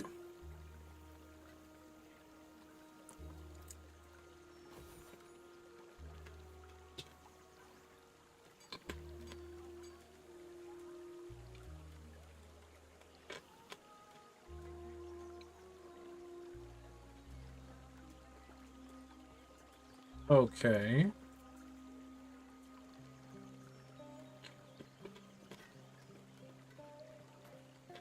Shotgun build really op right now. I'm not too surprised to see that. There's an RX 9070 for 773. My impulsiveness is triggering me. 773. Holy crap, that's a lot. What are you doing, man?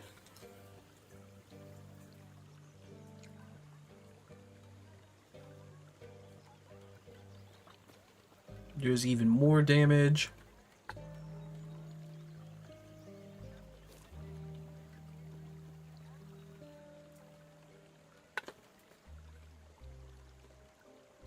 Hmm.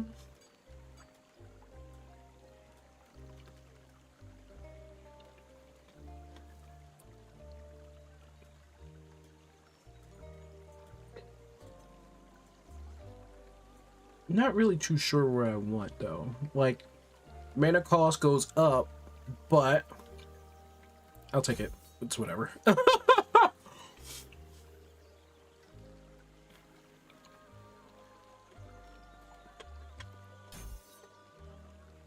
Yeah, I'll take Blitz Splatter. I'll go this way.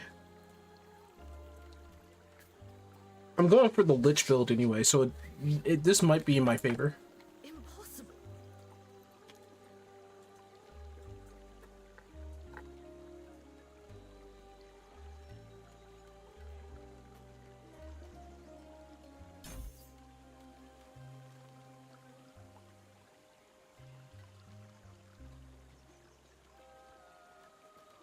Hungering Souls. Hold on.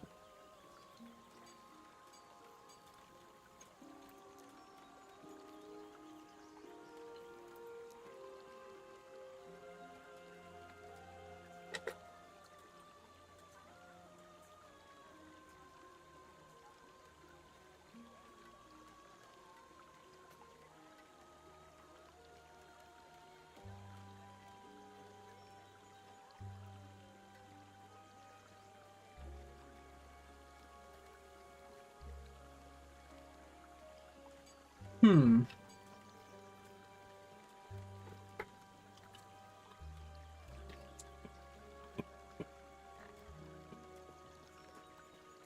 Bro, if you're looking at $700 or $800 for it,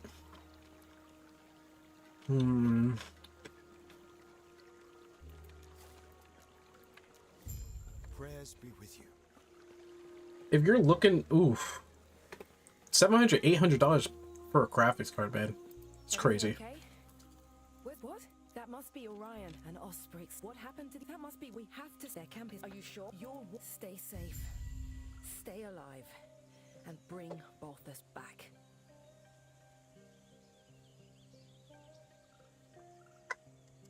That was nice. They give me an extra point.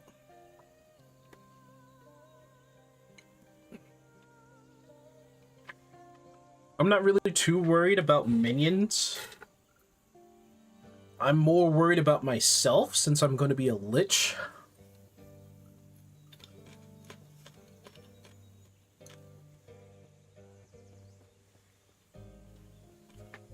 Wait, what does it say? Whenever a nearby ally or minion dies, 2% chance to gain a ward.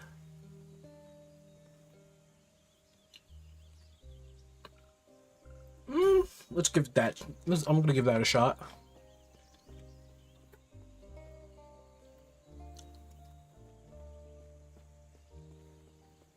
Summon a Revenant.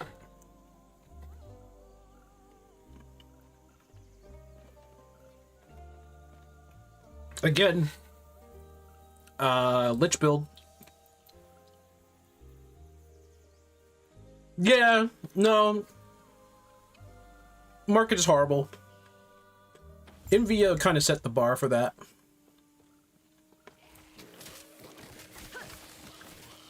Nice. Alright, so.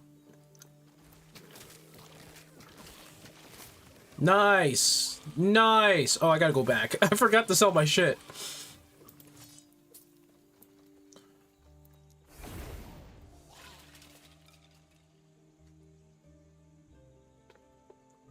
Debating on getting used? I mean, you can, but for me, I had an incident where I got a used GPU and it just died the next week. It's not the same experience as what I went through, but I'm pretty sure for me, I would rather just buy it new. But if the channels are correct, and maybe it has, maybe it has, like, I would say good credentials, go for it.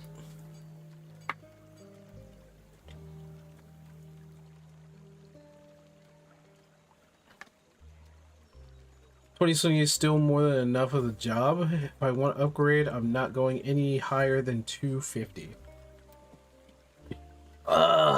270? The 270 is probably gonna work for at the minimum. I'm gonna say, like, eventually you're gonna have to upgrade you. Eventually.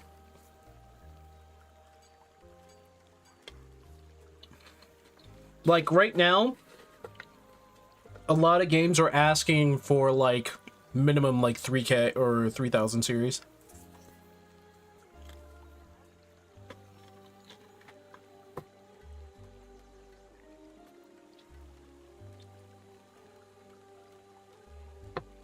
Arctic sturdy.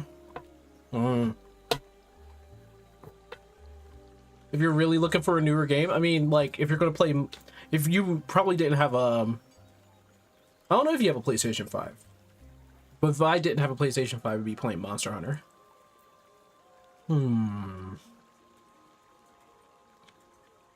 Melee 3, cold.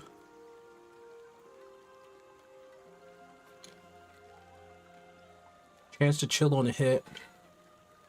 That might be good. The chill on hit part.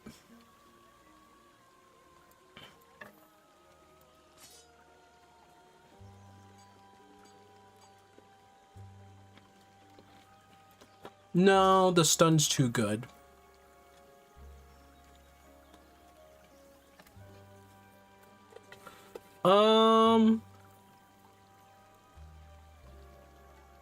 I lose mana.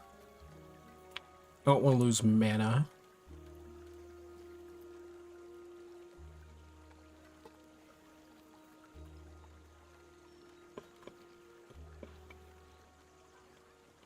Black Myth Wukong still works. That's mysterious.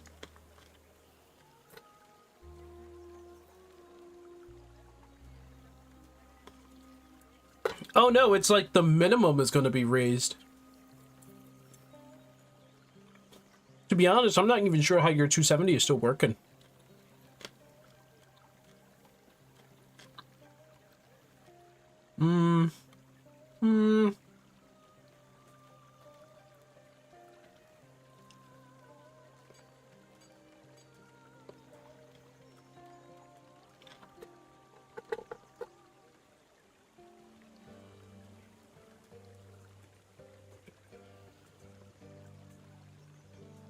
Yeah, I know what you mean.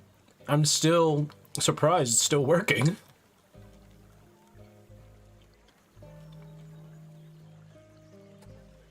So, alright, so I don't need that anymore.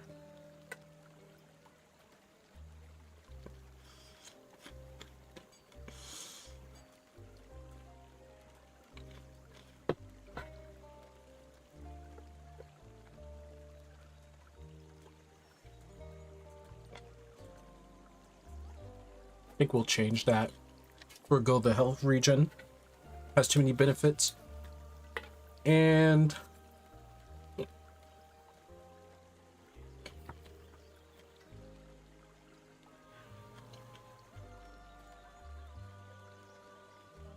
right, I think we're good.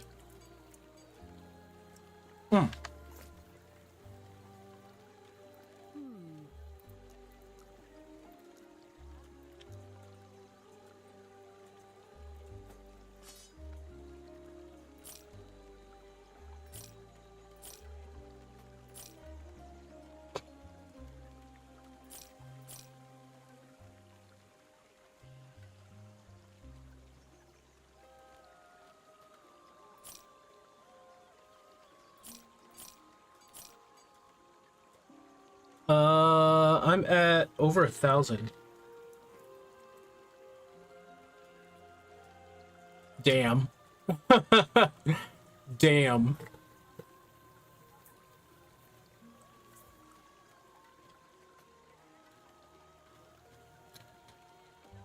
I don't have anything that's damage over time, so I can't really use that.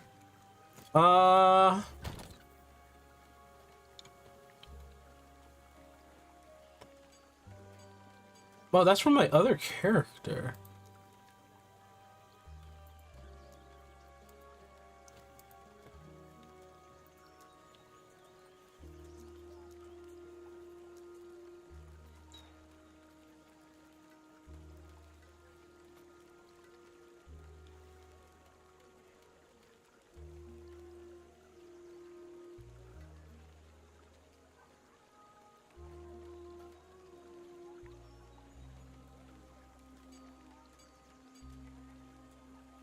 Oh boy, hold on.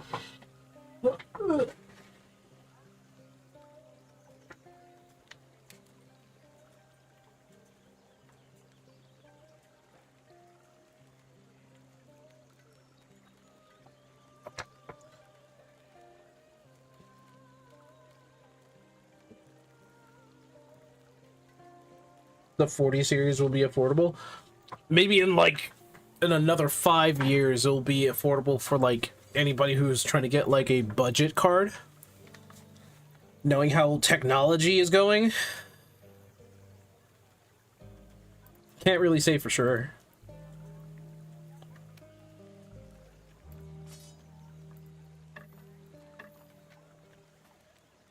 Also trying to keep content creation in mind. I know NVIDIA older cards are good, while AMD 6007 are workable, but a bit of a headache. Ranging from 300 to 400 here at the moment. That's not bad, actually. 300 and 400 is not bad.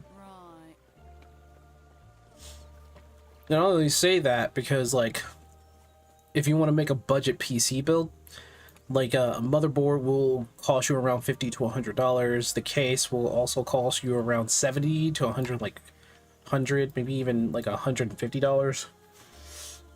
The CPU will probably be the most expensive for you because you want to have a good CPU. If you want to try to get a budget CPU that just works, it'll probably be around, I would say, $200.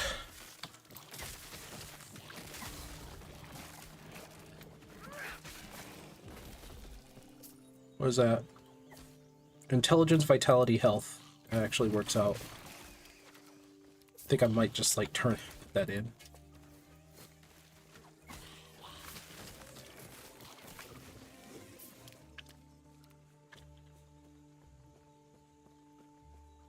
Need to convert the dollars though. I have a lot of money now.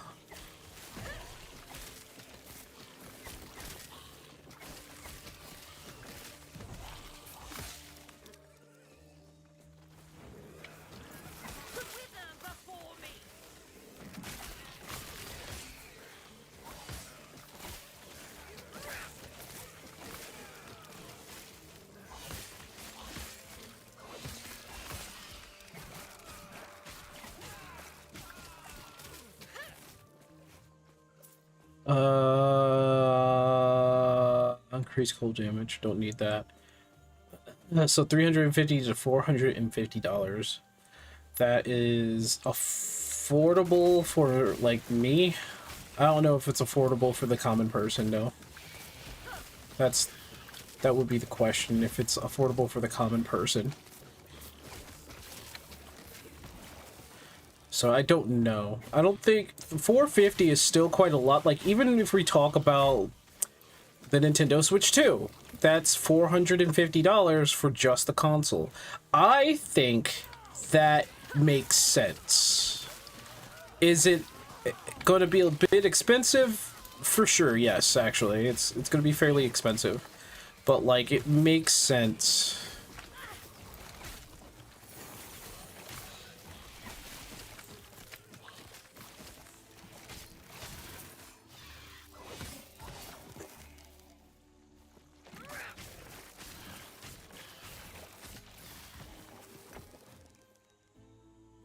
Golden Hatch, I can sell that. The Scepters increase lightning and melee. Melee cold damage, I could do that.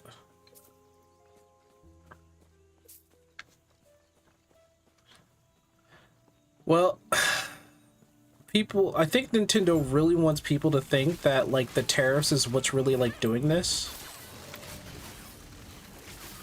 And I can't really say for sure that it's the terrorists that's really causing them to, you know, raise the, or hike the price up like that. I could say for sure that it's causing a lot of problems.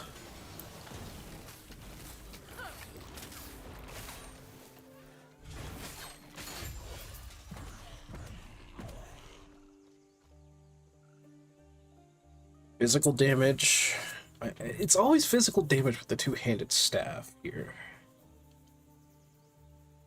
And I'm thinking that I might do it, actually. Then there's the shield.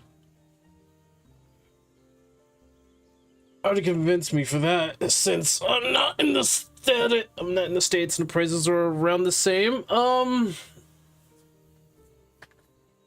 Generally speaking, ooh, this person's dead. She did. She was like, rest well, you did well. She's dead. She died. Sort of.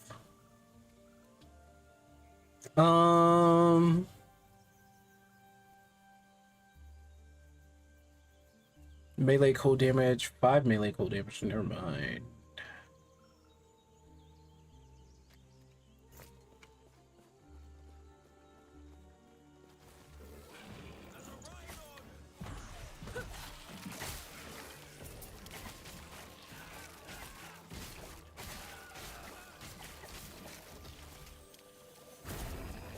Oh, you came back.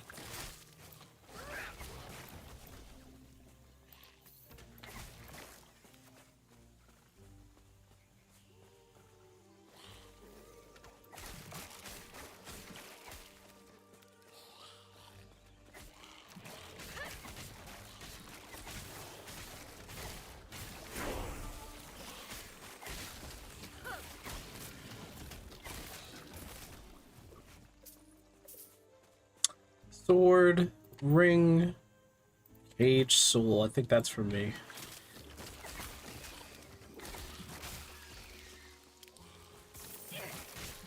Oh, whoa, whoa, whoa, whoa.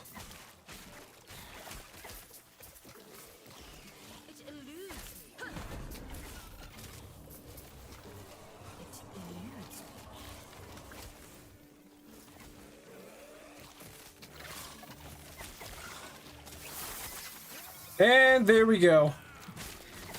It was well worth it.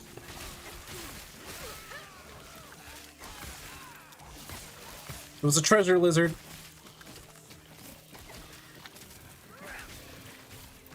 Woo! Look at this. Look at this. Oh my goodness. Woo-hoo-hoo. Woo-hoo-hoo. All right, look at it. Let's get that. Don't need that. Go check out that scepter. And then it's offhand for intelligence, tome. Usually that's not from me, but we'll see what we can do with it.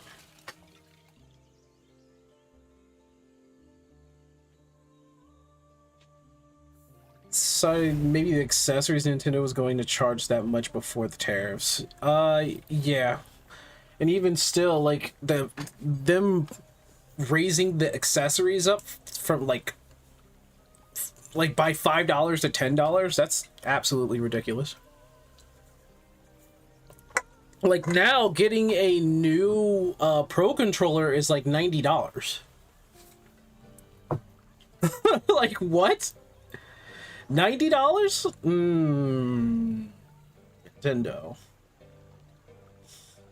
Nintendo. Come on, man. Come on, Nintendo. Like, before it made no sense where they had the Pro controller for the Switch 2 being $80. That was ridiculous. Now it's $90. That $10 manual game, yeah, like that game should just be free. Nobody's gonna buy it. And if people buys it, it's ironically, I'm pretty sure. I need to know how to use the Switch 2.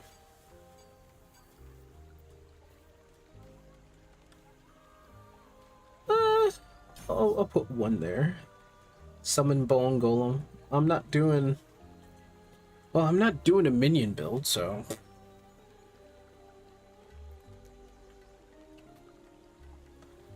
Which way am I gonna go? This one is destroyed at the location of the target. If it was with 3, it costs more health. Oh, that's great. Deals more damage. Why not? Yeah, let's do it. What is this? Ooh. Then there's this. Bleeding. Gouging causes bleed 50%, and it does 25 per hit on bleeding.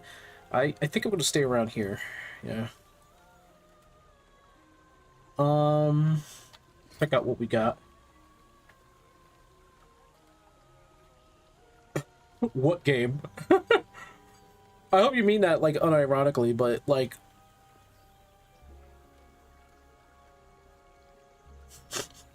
There is... Do you remember that small little game where you're walking on top of the Switch and then you're figuring, like, oh yeah, what's going on? What is this game? What's this machine all about?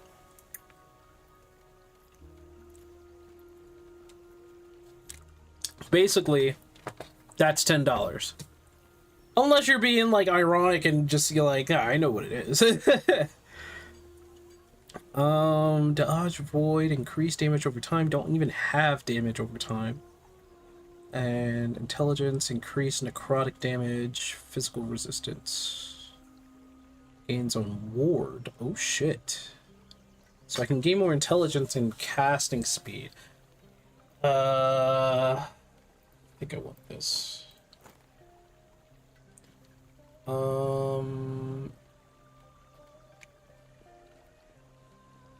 Let's see.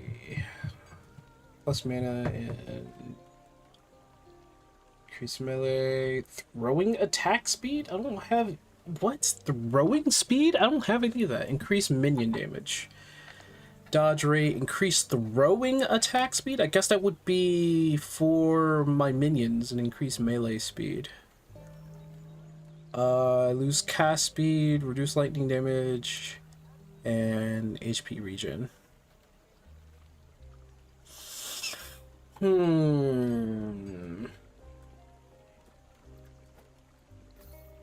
I think that might be too much of a benefit.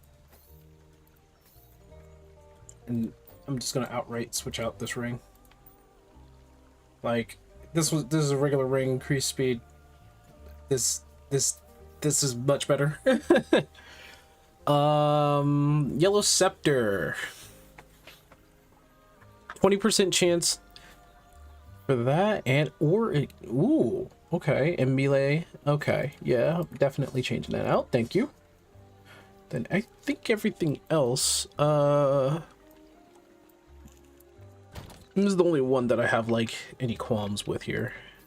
Just those two, but everything else I could sell. A terror's blessing. Wait, hold on. A terror's blessing. Prayers be with you.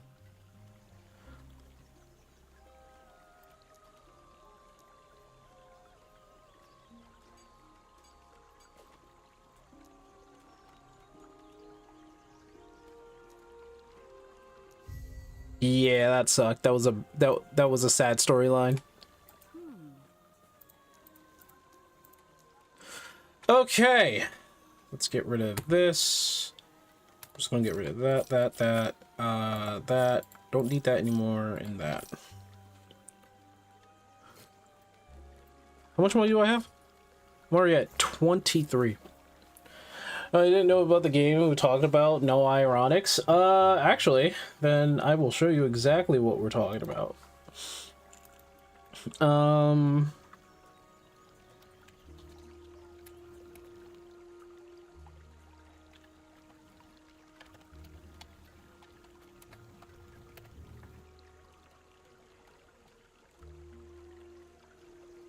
This is... Oh, I'm not even showing it, but... Let me switch back to the last Epoch real quick, so I can just do this. I'll come back up. Not you. You stay right there. What did I just say? Stay right there. Here, I'll show you. So most of us have a problem with the fact that Nintendo is charging money for Switch 2 Welcome Tour, which is a little piece of software. Right there. Oh, man. Alright, I gotta check. Let me see what's going on here.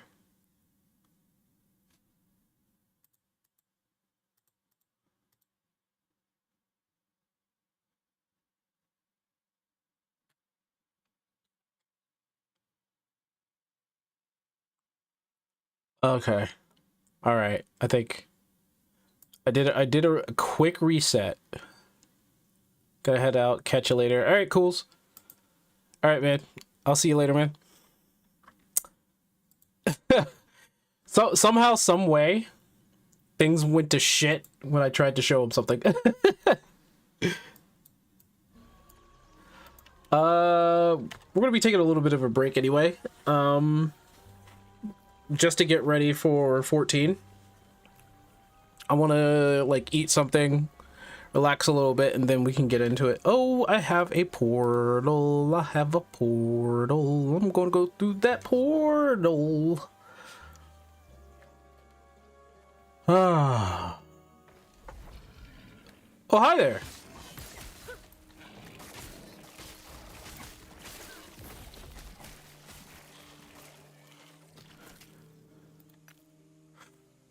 Okay. Health regen, strength, health regen, or mana regen. That looks promising, but...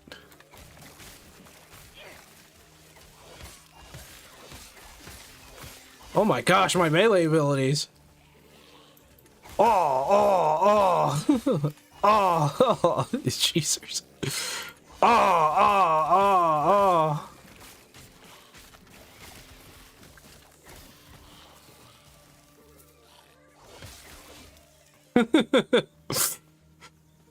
Slice, slice, slice.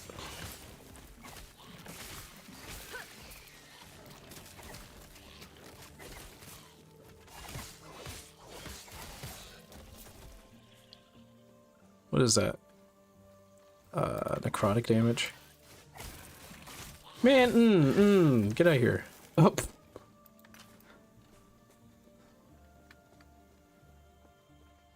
Hello, guys.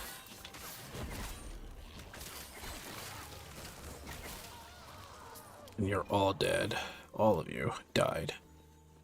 Died like the peasants that you are. Alright, so now we're here.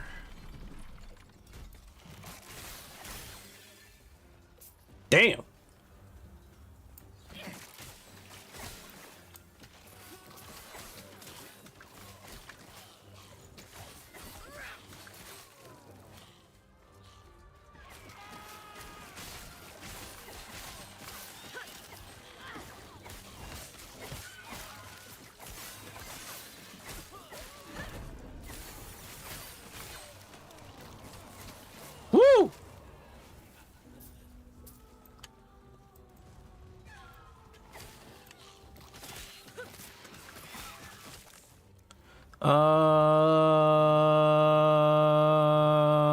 I'll pick them up.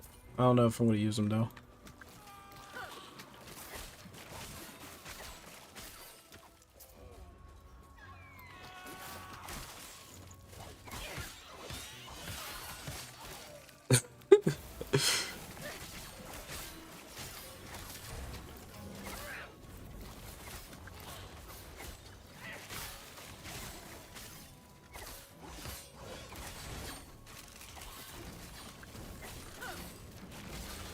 Ooh, I got hit by that, I'm pretty sure.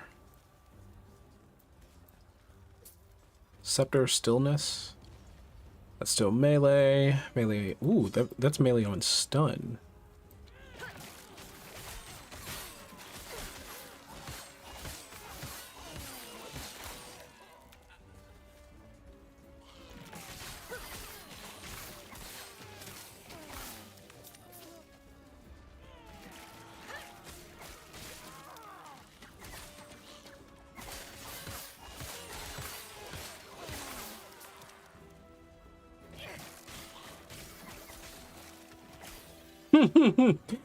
I love the stun, dude.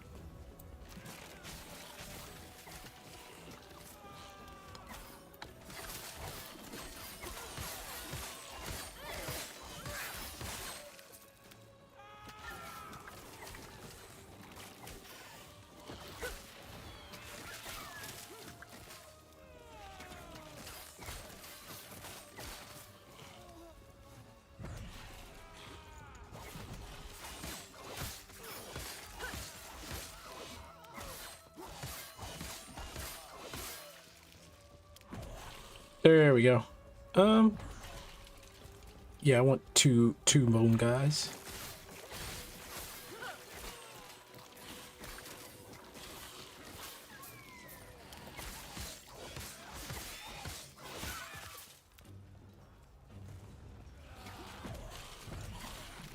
Oh, why did I do that?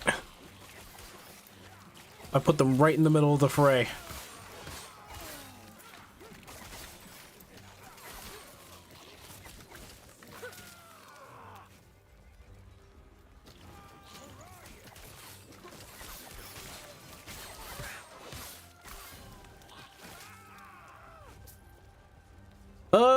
Is there a treasure chest over here, maybe?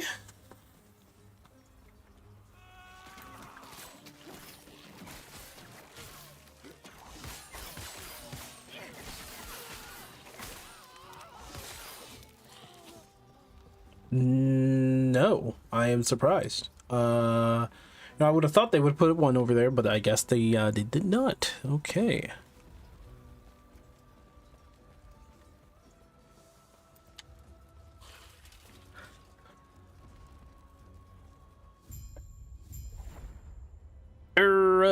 What am I looking at here? Yep. It's kind of funny how this game has like a story you probably don't even want to pay attention to, and yet like the end game was kind of bare bones. Let's just be honest, it was kind of bare bones. You're here for the Epoch. Reaching me was impressive, but it's mine. Core member wing.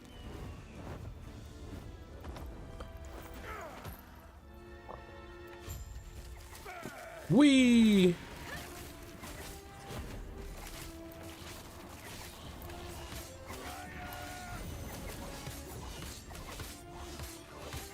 Ooh, there's like an epic boss fight here.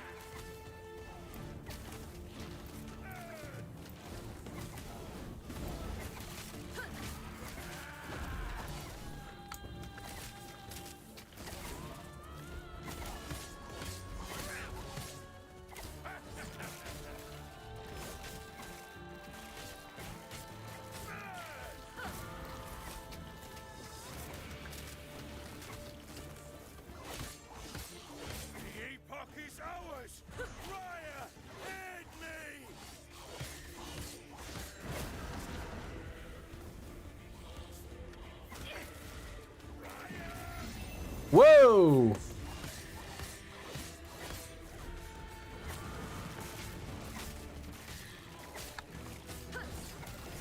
Okay, I do like the theme song here. The boss fight is...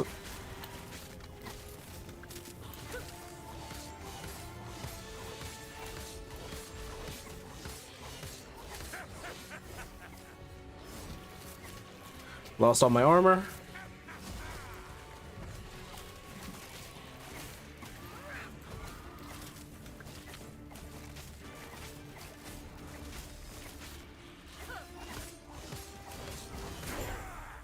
Mine.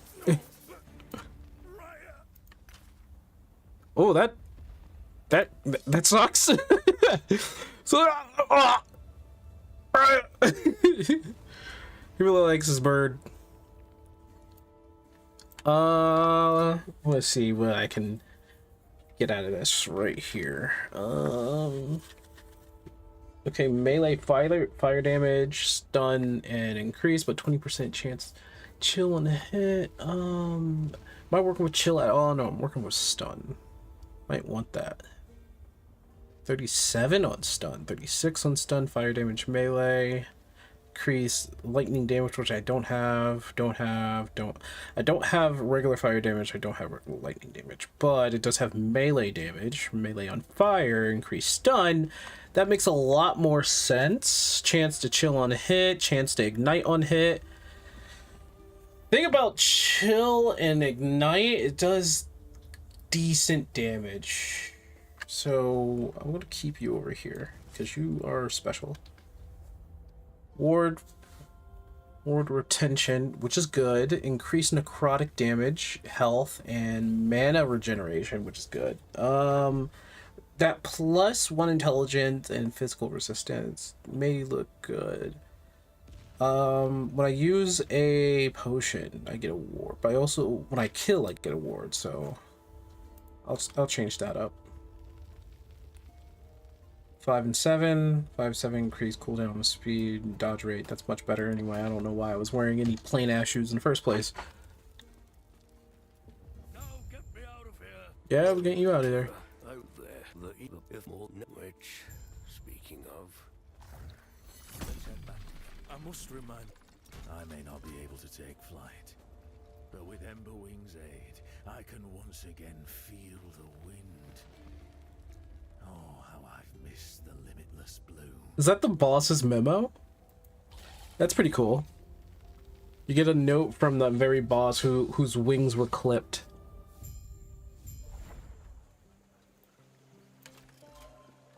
He's wearing armor that I think is store armor. We're gonna get rid of all of this. We're gonna sell that. Right. We're at 2,000. So we're at 2,000, which means, yay! We get an extra stash. Oops.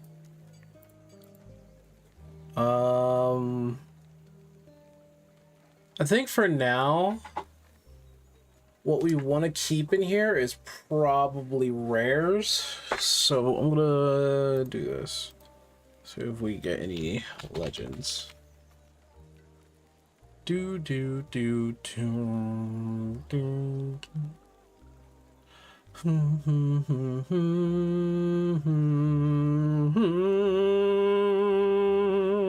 Star. Sure. Why not? Legends. We're gonna put all the legendary stuff in that one. Alright, so we're about to be teleported into the future. I guess this is where we can chill out here. I had to restart the stream anyway. Let me see. Okay.